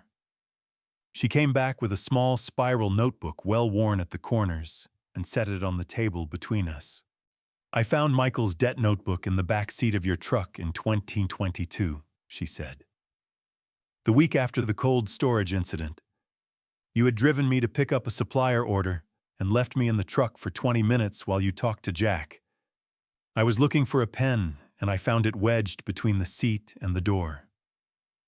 She pressed her fingers flat on the cover of the notebook. I read it. Every page. I knew what it meant. My chest constricted. Emily, let me finish, she said, and her voice was gentle but absolutely firm. I didn't tell you because I was afraid of what you'd do. Not to Michael, to yourself. I was afraid you'd carry it alone the way you carry everything alone, and that it would break something in you that I couldn't fix. Her eyes went bright and wet at the rims, and she blinked hard twice. So I made a decision. I went through the notebook and I identified every debt that was small enough that I could cover it without you noticing, the ones that would trigger collection calls or legal notices first if they went unpaid. And I started paying them. The words landed in my chest like stones dropped into deep water, one after another, sinking slowly. "How much?" I asked. My voice came out barely above a whisper. "Over 3 years." Emily opened her own notebook and turned it to face me. The columns were neat and precise, dates, amounts, creditor names. $41,200. I paid it in installments small enough to avoid raising flags through 7 different accounts. She looked up at me, and now the tears she had been holding back spilled over, not dramatically, not with sobs, but the quiet, steady overflow of someone who has been holding something for a very long time. I used my house down payment savings. I had to delay buying the house by 8 months. The room felt like it was tilting. I pressed both hands flat on the table to keep myself anchored. My eyes burned with a fierce, scalding heat, and I did not try to stop it. I let it come because what my daughter had just told me deserved more than composure. Emily. Her name came out broken in the middle. "You delayed buying your home. I would do it again," she said immediately, fiercely, leaning forward with her hands gripping the edge of the table. "Don't you dare apologize for him, Dad. And don't you dare apologize to me. I made that choice because I love you and I love what you built, and I could not watch it come apart over money that I could quietly fix." Her voice cracked on the last word, and she pressed her hand over her mouth for a moment, gathering herself. Then her hand came down, and her chin came up. "What I'm angry about, what I'm truly angry about, is that it wasn't enough." He kept going. He took everything I paid and kept taking more. And now he's tried to take the market itself. I reached across the table and covered her hand with mine. My own hand was trembling, actually, trembling the way it hadn't since Carol's last night in the hospital. Emily turned her hand over and gripped mine back hard enough that I could feel every one of her fingers. "You are the best thing I ever built," I told her. My voice was wrecked and I did not care. "Better than any market. Better than any contract. You are the best work of my life, Emily, and I have not told you that nearly enough." She pressed her lips together, and her shoulders shook once, just once, before she steadied. "We're going to fix this," she said. "Together. That's why I called you tonight." She reached back to the counter behind her and picked up a second notebook. This one I recognized. It was mine. The black composition book. My notebook. "I found this in your jacket pocket when you left it here 2 weeks ago," she said. I read it too. She set it beside her own, the 2 notebooks side by side on the table. "Dad, we've been keeping the same records. We just never showed each other." I looked at the 2 notebooks lying parallel on my daughter's kitchen table. One in her handwriting, one in mine. Both telling the same story from either side. My throat closed entirely. I could not speak. So I did the only thing I could do. I held my daughter's hand tighter and let the silence between us say what words had run out of room to carry. Then Emily squeezed back and said, "Come back Thursday. Bring Margaret. There's one more thing you need to see, and this one changes everything." Thursday came in cold and gray, the kind of October morning on the Massachusetts coast, where the clouds sit so low, you feel like you could reach up and press your palm flat against them. Margaret arrived at Emily's door the same moment I did.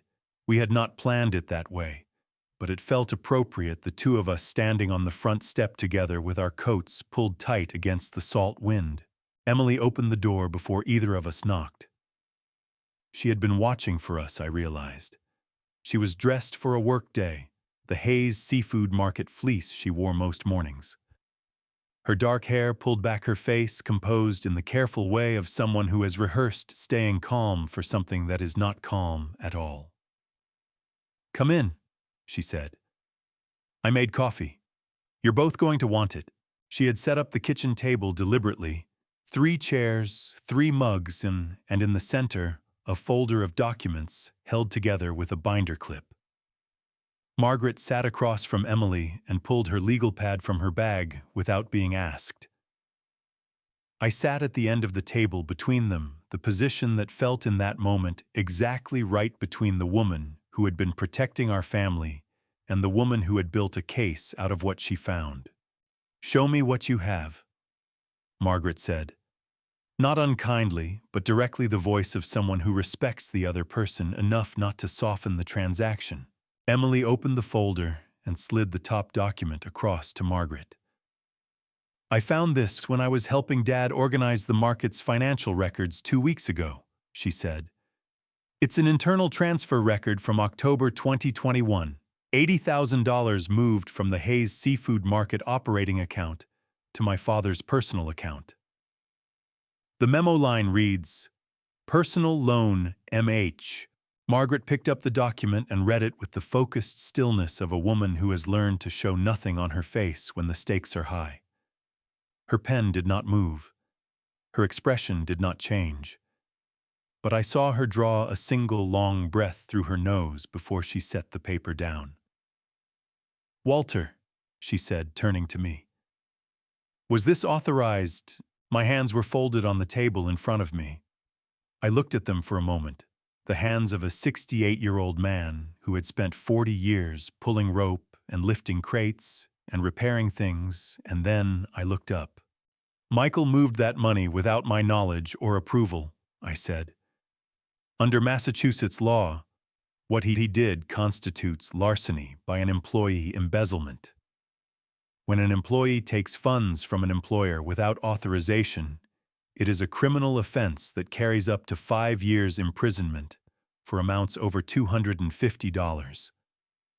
I watched Margaret's expression sharpen by a degree. When I discovered it in November of 2021, I had 2 choices. I could report it to the police, which would have meant my son facing a felony record at 34 years old. Or I could confront him privately, require him to sign a promissory note, acknowledging the full amount as a personal debt to me, and transfer the equivalent funds from my personal savings to cover the gap in the operating account. I paused. I chose the second option. Emily was watching me with her mother's eyes, that look that saw the thing behind the thing. "Why? Why?" she asked. Not as an accusation, as a genuine question, the kind that deserved a genuine answer. "Because I believed he would pay it back," I said. And then, because honesty in that kitchen on that morning felt more important than self-protection, I added, "and because I was not ready to stop believing that." The words hung in the air between the 3 of us. Margaret's pen clicked once, and then she began writing. "The promissory note Michael signed for this amount," she said without looking up. "Combined with the 12 notes Walter already provided me, the total documented personal debt now exceeds $223,000. She kept writing. "Emily, the transfer record you found is significant for 2 reasons. First, it establishes a pattern of financial misconduct that predates the Meridian contract by 4 years. Second," she looked up directly at Emily, "it demonstrates that Michael was aware his father knew about at least this instance of theft, chose to sign a note acknowledging it rather than dispute it, and then continued to take money anyway." A beat. In a criminal proceeding, that pattern of behavior speaks to intent. It tells a jury this was not a man acting out of desperation or poor judgment in a single difficult moment. It tells them this was a man who tested the boundaries, discovered they were soft, and pressed harder. Emily's jaw tightened so fiercely, I could see the muscle working in her cheek. He knew Dad would cover for him, she said, her voice tight as a wire. He knew. That's why he kept going. Yes, Margaret said simply. Emily pressed both hands flat on the table and stared at the document in front of her. Her eyes were dry. She had cried what she needed to cry on Tuesday night, and what was left was something harder and more purposeful. Dad, she said, turning to me, her voice cracking only slightly at the edges. He sat across from you and signed a piece of paper promising to pay you back. And then he walked out of your office and stole more. He did, I said. Her breath came out sharp and unsteady, the sound of someone absorbing a blow they had seen coming and found worse than expected anyway. That's not desperation, she said. That's contempt. The word landed in the kitchen like something dropped from a height. Margaret did not write it down. She did not need to. We all felt the truth of it settle into the room and stay there. Margaret, I said, what does the full picture look like now, criminal and civil combined? Margaret turned her legal pad toward me. The list was precise and thorough: destruction of property exceeding $50,000, breaking and entering a commercial property, fraudulent execution of a real estate contract, identity fraud in the execution of the Meridian Agreement, and now larceny by employee in the amount of $80,000 supported by the transfer record Emily had found. On the civil side, $223,000 in documented personal debt, plus statutory interest, plus damages from the Morrison order destruction. If the DA files all counts, Margaret said, and the evidence supports every one of them, Michael is looking at a sentencing range that includes potential imprisonment, a felony record that will follow him permanently, and a civil judgment that will garnish his wages for years. She paused. Walter, I need to ask you something, and I need a direct answer. Is there anything else, anything at all that Michael has done that you have not told me about? Because I cannot build a complete defense if there are surprises. I thought about the notebook. I thought about Roy Simmons and the cold storage drain in 2022 and the 17 other entries I had never spoken out loud to anyone except Jack on a dock in the dark. Nothing criminal that isn't already in your file, I said. Everything else is in the notebook. Margaret nodded and closed her legal pad. Then we are ready to move. Emily walked us both to the door when the meeting ended. At the threshold, she held my arm for a moment and said quietly, so only I could hear, Dad, whatever happens next, I need you to know that I'm not doing any of this because of the market. I'm doing it because of you. My chest tightened around something that had no name. I covered her hand with mine and held it there against the cold that was coming in through the open door. I know, I said. That's exactly why I'm giving it to you. Michael came to the market on a Tuesday afternoon in early November, when the last customer had gone and Tom had locked the front entrance and driven home. I was at the restoration bench in the back, the one I used for repairing display fixtures, sanding a cabinet door that had warped in the October humidity. The work was simple and repetitive, and asked nothing of me except patience, which was the only thing I had in reliable supply those days. I heard the back door open. The one on the south wall, the one without a lock, that required a key, just a handle, and the knowledge of which corner to lift and pull simultaneously. Only family knew that trick. Carol had known it. Emily knew it. And Michael had known it since he was 9 years old and used to sneak in after school to steal shrimp from the display case and eat them raw the way I had taught him, with just a squeeze of lemon. I did not turn around. I kept sanding. Dad. His voice came from the doorway, rougher than I remembered it. Smaller somehow. I set the sandpaper down and turned. Michael was standing just inside the door in clothes I had not seen before. Not his suit, not anything with a label. Just old jeans and a gray sweatshirt that was too large for him, the kind of clothes a man wears when he has stopped performing for anyone. He had lost weight. His face was drawn and pale, and his eyes carried the particular hollowness of someone who had not been sleeping and had stopped pretending otherwise. "You look terrible," I said. It came out matter of fact, not cruel. "I feel terrible," he said. He did not move from the doorway. "I'm not here to fight. I don't have anything left to fight with." I pulled a stool from under the bench and set it in front of me a few feet away. "Sit down, Michael." He crossed the floor and sat. He looked around the market the way you look at a place you have tried to tell yourself you do not care about and failed.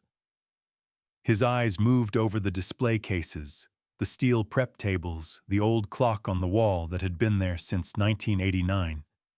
Then his eyes landed on the floor between his feet and stayed there. "I've always hated the smell in here," he said. His voice was flat. "Fish and salt and cold metal. I hated it my whole life." "I know," I said. He looked up sharply, like he had expected an argument, and did not know what to do without one. "That's all you're going to say. That's all there is to say about that," I told him. "You hated the smell. That was always true. What I want to talk about is something you don't know." I pulled the other stool close and sat down across from him, close enough that there was nothing between us. No desk, no lawyer, no document. Just two men in an empty market. "Michael, do you know why I started working here at 3 in the morning?" He frowned. "Because that's when the boats come in. Before that," I said. "Do you know why I was working 3 jobs in the winter of 1992? Why I sold the first truck, the one your grandfather helped me buy, and ran deliveries on a borrowed flatbed for 6 months?" Michael's frown deepened. "You never told me about that." "No," I said. "I didn't. I looked at my son, this man I had made and raised and watched go wrong so slowly. I had not seen it happening until it was already done, and I felt the old grief rise up in my chest, like water coming through a hull crack. In the spring of 1992, you were 5 years old. You had been getting tired easily for months. Your mother thought it was just the way some kids are. The pediatrician ordered tests. I stopped, breathed. You had a congenital heart defect, Michael. A small structural abnormality that had been there since birth and had gone undetected. The cardiologist told us that without surgical repair, it would become life-threatening before you turned 10. Michael's face had gone completely still. The color drained from it so fast I watched it happen. "The surgery cost $47,000, I said. "In 1992, our insurance covered 22. I needed $25,000 in 4 months. My voice was steady because I needed it to be. I sold the truck. I borrowed $8,000 from Jack Miller, who did not have $8,000 to spare. I worked the docks at night for a fish processing plant in Rockport on top of running the market during the day. I ran this place on 4 hours of sleep for 6 months. And I did not tell your mother how bad the money situation was, because she was already terrified about losing you, and I would not add to that." Michael's hands had started shaking on his knees. He pressed them flat against his thighs, but the trembling did not stop. "But you always said this market smelled like old fish." I continued, and now my own voice was beginning to fracture at the edges, cracking along lines I had not known were there. "It smelled like that because I ran it 20 hours a day for half a year so that you could have a working heart, Michael. Every fish I sold in 1992. Every delivery I made at midnight. Every morning I dragged myself out of bed when I had nothing left that was for the surgery. That was for you. Michael's face crumpled. Not gradually all at once, like a structure that had been bearing too much weight for too long, and finally gave way. His shoulders caved forward, and a sound came out of him that I had not heard since he was a small boy, raw and broken and utterly without defense. Dad. His voice was destroyed. Dad, I didn't know. I know you didn't, I said. My own throat was burning so fiercely I could barely push the words through it. I never told you because I didn't want you to feel like you owed me something for being alive. That was my mistake. I leaned forward, my elbows on my knees, close enough that he could not look away. But I need you to understand something now. That smell you hated your whole life. That's what kept your heart beating. And I would do every single day of it again without a second thought. Michael pressed both hands over his face. His shoulders shook with the kind of grief that has nowhere left to go. I sat across from him and felt my own eyes burn hot and wet, and I let them, because 40 years of holding things steady in that building had earned me the right to feel this one out loud. We stayed like that for a long time, father and son, in a market that smelled like salt and effort, and everything that love looks like when it has no other language left. When Michael finally lowered his hands, his face was wrecked and honest in a way I had not seen since he was a child.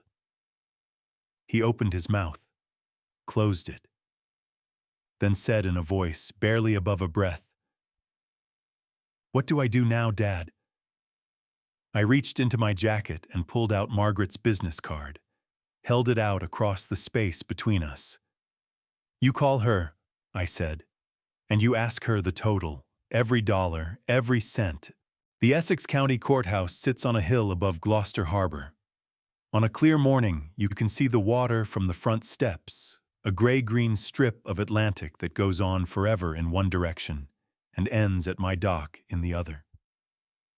I had walked past that building more times than I could count in 40 years, and never once imagined I would be walking into it against my own son.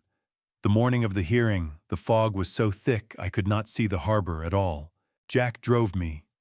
He parked, walked me to the front steps, and at the door he put his hand on my shoulder and said, "You want me to come in?" "No," I said. "But thank you for asking." He squeezed my shoulder once and stepped back. I walked in alone. Margaret was already inside at the table on the right side of the courtroom, 2 evidence boxes stacked beside her chair, with the quiet authority of things that have done their work and know it. She looked up when I came in and gave me a single nod. I sat in the front row of the gallery directly behind the bar, close enough to see everything. The courtroom filled slowly. Reporters took the back rows. The viral mirror footage had made this a story that reached beyond Essex County, and several faces I recognized from local television were arranged along the wall with notebooks rather than cameras, because cameras were not permitted. Jack had mentioned that morning that Lauren's attorney had filed a motion to have her hearing separated from Michael's. The motion had been granted. Whatever Lauren faced, she would face it in a different room on a different day, without Michael beside her. Michael came in through the side door with his public defender, a young woman named Rachel Oates, who had the focused, slightly overwhelmed energy of someone carrying a harder case than she had hoped for. He had not called Margaret. I did not know whether that was pride or shame, and I did not ask. Michael was wearing a suit I did not recognize, ill-fitting at the shoulders, the kind that came from a second-hand rack rather than a closet. He had shaved. His face was pale and composed in the particular way of someone who had made a decision and was now living inside it. He did not look at me when he entered. Then 3 steps from his seat, he stopped and turned. Our eyes met across the courtroom floor. I had prepared myself for that moment. I thought I had anyway. But nothing prepares you for looking at your son across a room where he is about to be formally held accountable for what he did to you. My chest tightened with a pain that had no clean name. Not anger, not grief, not love, but some compound of all three that pressed against my ribs, like something trying to get out. Michael held my gaze for 4 full seconds. Then he turned and sat down. The judge entered the Honorable Christine Barlow, 28 years on the Essex County bench, a woman whose reputation for precision and impatience with theatrics had preceded her into every conversation Margaret and I had about this hearing. She settled her glasses on her nose, reviewed the file in front of her, and addressed the room without looking up. Commonwealth versus Michael Thomas Hayes. Counsel, your client has indicated a willingness to enter a plea. Is that still the case? Rachel Oates stood. It is, Your Honor. Judge Barlow looked at Michael directly. Mr. Hayes, you are charged with breaking and entering a commercial property, destruction of property valued in excess of $50,000, fraudulent execution of a real estate instrument, and larceny by employee in the amount of $80,000. These charges carry a combined maximum sentence of 12 years imprisonment and fines up to $200,000. Do you understand the charges as read? Michael's voice when it came was steady. Yes, Your Honor. How do you plead to count 1, breaking and entering a commercial property? Michael turned his head. Just slightly. Just enough that I caught the motion from where I sat. He was not looking at me. He was looking at a point somewhere between us, at some fixed, invisible thing that only he could see. Guilty, he said. The word moved through the courtroom like a stone dropped into still water. I felt it in my sternum, a low, concussive vibration that spread outward and did not stop. He pleaded guilty to all 4 counts. The prosecutor outlined the evidence in 15 efficient minutes: security footage, temperature logs, Danny Simmons's USB, the locksmith report, the bank transfer records, the fraudulent Meridian contract. Margaret had provided every document. The case had been built so thoroughly that the prosecutor's presentation felt less like an argument and more like a reading of established fact. Judge Barlow listened without expression. When the prosecutor finished, she turned to Rachel Oates, heard the mitigation argument, no prior record, family circumstances, evidence of remorse, and then she turned back to the file. Mr. Hayes, she said, I have reviewed the security footage. I have read the financial records. I have seen the documented history of conduct that predates these charges by several years. Her voice was neither harsh nor sympathetic.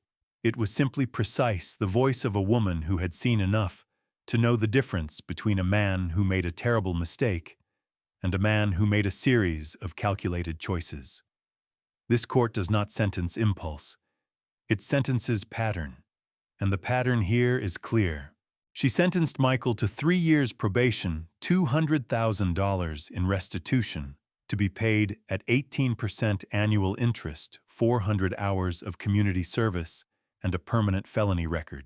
In Massachusetts, a felony conviction closes doors that do not reopen.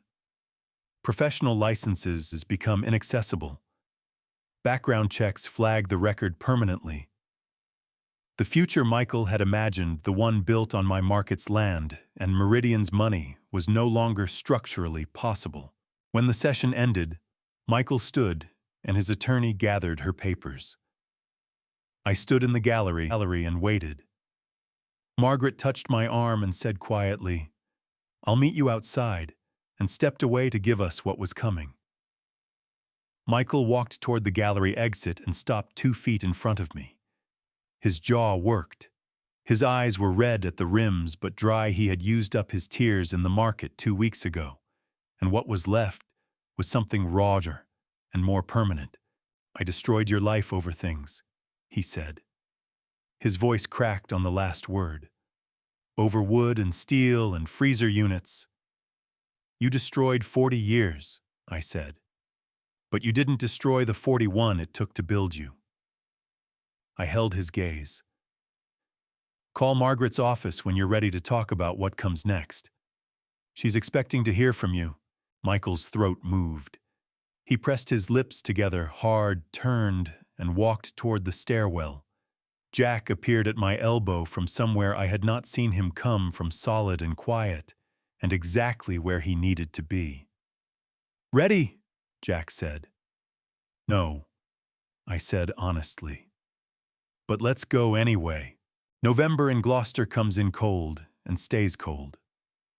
But the morning I called Emily into my office and closed the door behind us, I felt something I had not felt in months, the particular stillness that comes when a man has been carrying something heavy for a long time and can finally see the place where he is going to set it down.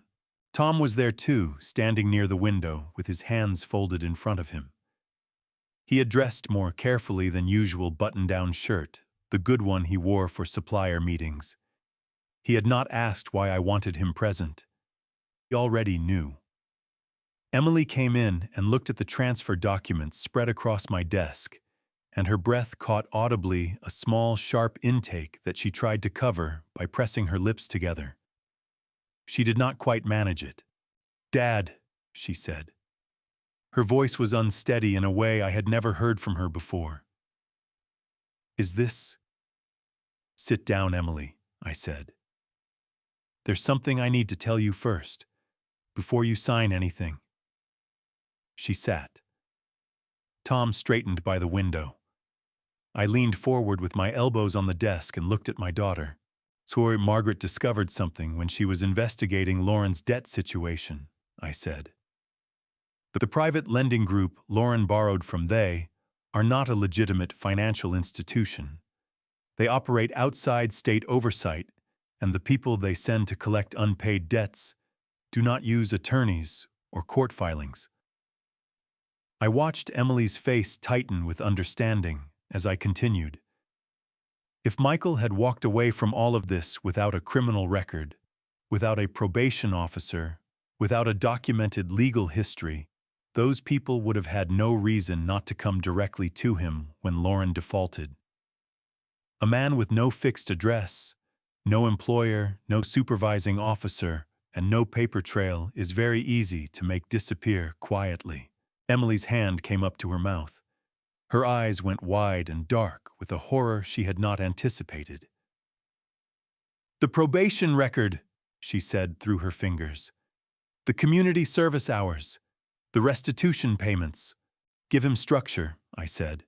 "An officer who checks on him monthly. Employers who have to report to the court. A legal identity that is actively monitored." I held her gaze. "I did not take your brother to court because I wanted to punish him, Emily. I took him to court because a felony probation record is the only thing standing between him and people who would hurt him in ways I cannot fix afterward." Emily lowered her hand from her mouth. Her eyes had gone wet, not with sadness, but with the particular overwhelmed brightness of someone who has just understood something enormous. Her chin trembled once hard, before she pressed her jaw tight and held herself steady. "You protected him," she said. Her voice was barely above a whisper. "Even then, even after everything." "He is still my son," I said. "That has never changed. What changed is how I had to show it." Tom made a sound near the window, a single rough exhale that he turned into a cough, but didn't fool anyone. He kept his eyes on the harbor view, and his jaw worked silently for a moment before he composed himself. I turned the transfer documents toward Emily and set my pen beside them. "Hayes Seafood Market, LLC," I said. "All operating rights, all client contracts, all supplier relationships, and the property deed transferred to Emily Carol Hayes, effective December 1st, 2025. I had used Carol's name as Emily's middle name for exactly this kind of moment, the moments that needed to carry more than one generation of meaning. Tom stays on as operations manager, same terms for as long as he wants. Tom's head turned from the window. His eyes were red at the rims, and he was not bothering to hide it anymore. That was never in question, he said, his voice rough and warm and absolutely certain. Emily picked up the pen. Her hand was shaking visibly, unmistakably, the fine tremor of someone feeling too many things at once to keep still. She looked at the signature line, and then she looked up at me, and her eyes were so full that one blink sent a single tear straight down her cheek that she did not reach up to wipe away. "Mom would have loved this moment," she said. My throat closed entirely. I reached across the desk and put my hand over hers, the hand holding the pen, the hand that was shaking, and held it steady. "Sign it," I said. "She's watching." Emily signed. Tom witnessed. I took the key from around my neck, the original master key I had worn every day for 40 years, paired with the small brass key to the first truck, and I laid both on the desk in front of her. She picked them up and held them in her palm, and her shoulders shook once with a sob she swallowed before it fully formed. "Thank you, Dad," she said. "Thank you," I said, "for being exactly who you are." The old truck had been sitting in my garage for 11 years. A 1978 Ford F-250 white paint gone to rust in patches. The Hayes Seafood Market lettering on the door faded so completely, you had to know what it said to read it. I had kept it because I could not bring myself to sell it, and could not admit that to anyone, including myself. 3 days after Emily signed the transfer documents, I came home from the market to find my garage empty. She had not asked. She had not warned me. She had simply taken the key I gave her, called a towing company, and moved the truck without a word of explanation. The way I had built the market without asking anyone's permission. The way Carol had made every important decision in our house. The way the Hayes family apparently handled things that mattered. I stood in the empty garage for a long moment, with my hand on the frame where the truck used to be, and I felt something complicated move through my chest, part loss, part something that was almost like pride, and underneath both of those something quieter and warmer that I did not have a name for yet. 3 weeks passed. I did not ask Emily about the truck. She did not volunteer information. Tom mentioned once carefully that he had seen a flatbed heading toward the industrial district with something covered in a tarp, but he said it with the deliberate neutrality of a man who had been instructed not to say more. Then one Tuesday morning in early December, Jack called me at 6 a.m. His voice was bright in a way I had not heard since before all of this began. Well, he said, "Come down to the Harbor Road. Right now. Bring your coffee." I drove down in the dark with a thermos and found Jack standing on the shoulder of Harbor Loop Road, his hands in his pockets, and his face pointed south with an expression I can only describe as delighted. He pointed without a word. Coming around the curve from the direction of the fish pier was the truck, except it was not the truck I remembered. The rust was gone. The white paint was fresh and clean, the Hayes Seafood Market lettering restored in the original font, but sharper, bolder, with a small wave graphic beneath the name that had not been there before. The truck moved slowly, deliberately, its engine running smooth, in a way it had not managed in the last decade I owned it. On the passenger side door below the market name was a new line of text. Hayes Mobile Fresh. Fresh from the harbor to your door. I gripped my thermos with both hands and felt my throat close completely. Jack looked sideways at me. "You going to say something?" "Give me a minute." I managed. Through the windshield, I could see Emily, both hands on the wheel, sitting straight-backed, the way she always did when she was concentrating on something that mattered. She had not seen us yet. She was running the route she had mapped.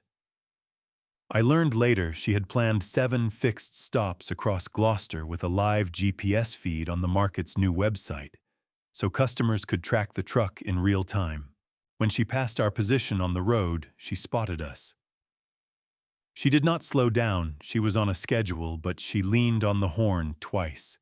And through the glass I saw her face break open into a grin so wide and unguarded and purely joyful that my eyes burned with a sudden fierce heat I had not been expecting. Jack laughed out loud, a real laugh, the kind that comes from somewhere deep. He slapped my arm with the back of his hand. "There she goes," he said. "There she goes," I repeated. My voice came out rough and wrecked, and I was not the least bit ashamed of it. Later that week, Tom sent me the first revenue report from Hayes Mobile Fresh. The truck's first month of operation had generated 30% of the market's total revenue. The waiting list at each stop averaged 45 minutes. 3 restaurant accounts had reached out requesting dedicated weekly truck deliveries. That evening, I sat at my desk and opened my laptop to an email from Emily. The subject line was empty. The body contained one line: "The waiting list for stop 4 this morning was 58 minutes. I think we need a second truck." Below it, she had forwarded me the first customer review posted on the market's new app. An elderly woman from East Gloucester had written, "My husband and I are in our 80s and can't always get to the harbor. This truck came to our street on Thursday, and the young woman running it knew every fish by name. Hayes quality, same as always, just closer." I read it twice. Then I printed it and put it in my desk drawer next to the black notebook that I had not opened since the day I decided to stop waiting and start moving. Jack asked me that evening, sitting on the dock with the last of the December light going gold on the water, whether I had heard from Michael. "Not directly," I said. "But Tom mentioned seeing someone standing outside the market 2 evenings running, watching the truck unload. Not coming in." Jack was quiet for a beat. "Is he ready?" "I don't know," I said honestly. "But I think he's getting there. December in Gloucester is the kind of cold that gets into your bones and stays there through April." I was finishing the last of the Roy settlement paperwork, something I had put off too long and needed to stop putting off, when Tom appeared in my office doorway with a single sheet of paper in his hand and an expression I could not immediately read. "Michael submitted a job application," Tom said. He held the paper out to me. "Loading dock, 3 a.m. shift." He listed his current address as a post office box in Rockport. I took the application and read it through once. Michael had filled out every field in a careful, unhurried hand. No mention of our relationship. No request for consideration. Just a man applying for a job the same as anyone else. Put him on the 3 a.m. shift," I said. "Same terms as every other new hire. No exceptions and no explanations." Tom nodded and left without another word. That same afternoon, I picked up my phone and called Roy Simmons for the first time in 3 years. He answered on the second ring, and when I said my name, there was a long breath on the other end of the line. Not anger, not bitterness, just the exhale of a man who had been waiting for something without knowing exactly what. "Roy," I said, "I knew it wasn't your fault in 2022. I should have said that the morning after it happened, and I didn't, and I am more sorry for that than I know how to tell you." Roy was quiet for a moment. Then he said, "Mr. Hayes, I always figured you knew. Danny told me about the USB." His voice was rough but steady. "I don't hold it against you. You were protecting your son. I understand that." Those words hit me somewhere behind my sternum with a force I had not expected. My eyes burned hot and immediate. I pressed my hand over them and breathed until the feeling settled enough to speak. "Roy," I said, I want to offer you your position back.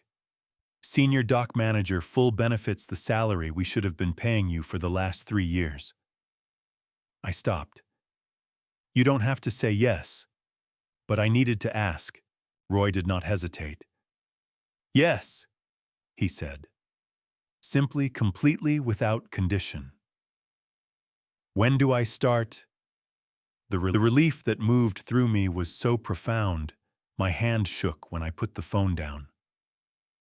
2 days later, Margaret called me to her office one final time.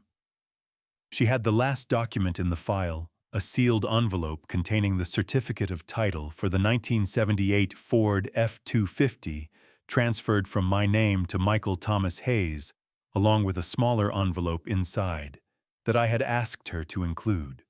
The title transfer is legal and complete, Margaret said. The inner envelope, the personal note, I have not read. That's between you and him. She slid the package across the desk. I'll have it delivered through his probation officer's office. Official channel. He'll receive it within 48 hours. I had written the note by hand the night before, sitting at my kitchen table with Carol's photograph propped against the salt shaker, so I had somewhere to look when the words got hard. I had written and torn up 4 versions before I found the right one. It was 3 sentences. If you ever want to start over, I've left you exactly what I had when I began. The rest is up to you. Dad. 3 days after delivery, Tom's security footage showed Michael in the rear parking lot at 4:15 a.m. after his first loading dock shift. He was standing beside his car in the dark, the outer envelope open in his hands, the inner note unfolded. He stood there for 11 minutes without moving. Then he carefully refolded the note, placed it in his jacket pocket directly over his heart, and got in his car. Tom showed me the footage the next morning without commentary. I watched it through twice. Then I closed the laptop and said, "Make sure his time card is processed correctly for this week. Every hour." "Already done," Tom said, his voice thick. "Walter Roy starts Monday." I pressed both palms flat on my desk and felt something in my chest release, quiet and slow and long overdue, like a door that had been stuck for years, finally swinging open on its own. The envelope arrived under my front door on a Wednesday morning in early January, a plain white envelope with my name written on the front, in handwriting I had not seen since Michael was in high school. Inside was a single sentence on a torn piece of notebook paper. "I found something in the truck. You should know I read it. I'm sorry." I drove to the garage before the market opened. The truck sat in the lot where Emily's team had returned it for scheduled maintenance. The cab door was unlocked.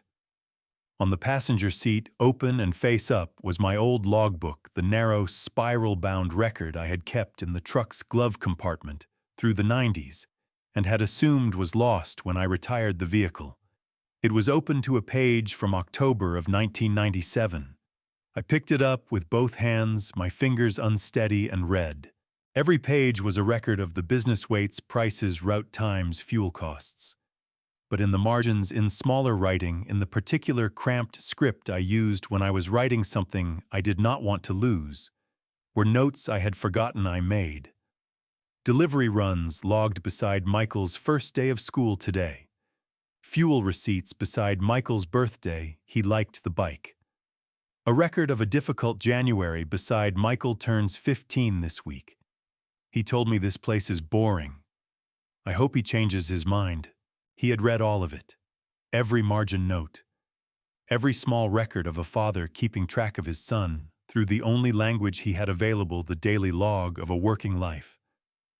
Tucked between the last 2 pages was a second piece of paper in Michael's handwriting. Not a letter. Not an explanation. Just 2 words. "I'm sorry." I sat in the cab of that truck for a long time in the cold that had settled into the old vinyl seats over 11 years of storage, holding both pieces of paper in my lap. The dashboard smelled like motor oil and something older, salt and fish, and the particular exhaustion of a younger man who had driven this truck through dark mornings and believed with everything he had that it was worth it. Then I drove to the harbor. Jack was there, the same as always, mending nets in the gray January light. He looked up when I sat down beside him, read my face the way he had been reading it for 40 years, and said, "Well." "He found Carol's name in the margins," I said. "He found his birthdays. Every one of them." Jack set his net down. His weathered hands went still. "What are you going to do?" "Nothing today," I said. "Today, I'm just going to sit here." Jack picked his net back up. His hands moved through the familiar rhythm over-under pull hold.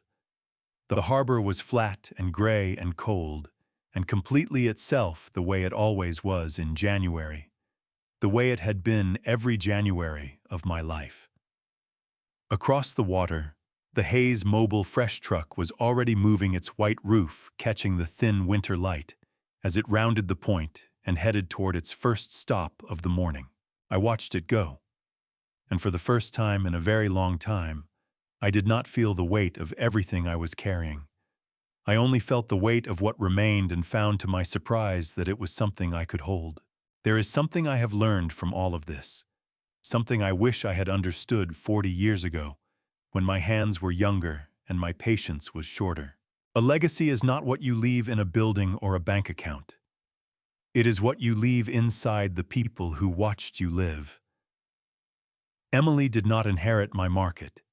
She inherited the way I showed up at 4:30 every morning when I did not want to.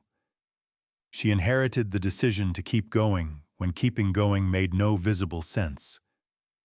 That is the only inheritance that cannot be stolen, cannot be signed away, and cannot be destroyed with a pipe wrench in the middle of the night. I believe God puts certain people in our lives not to make things easy, but to show us what we are made of when things go hard. Michael showed me that. And so in her quiet and faithful way did Emily.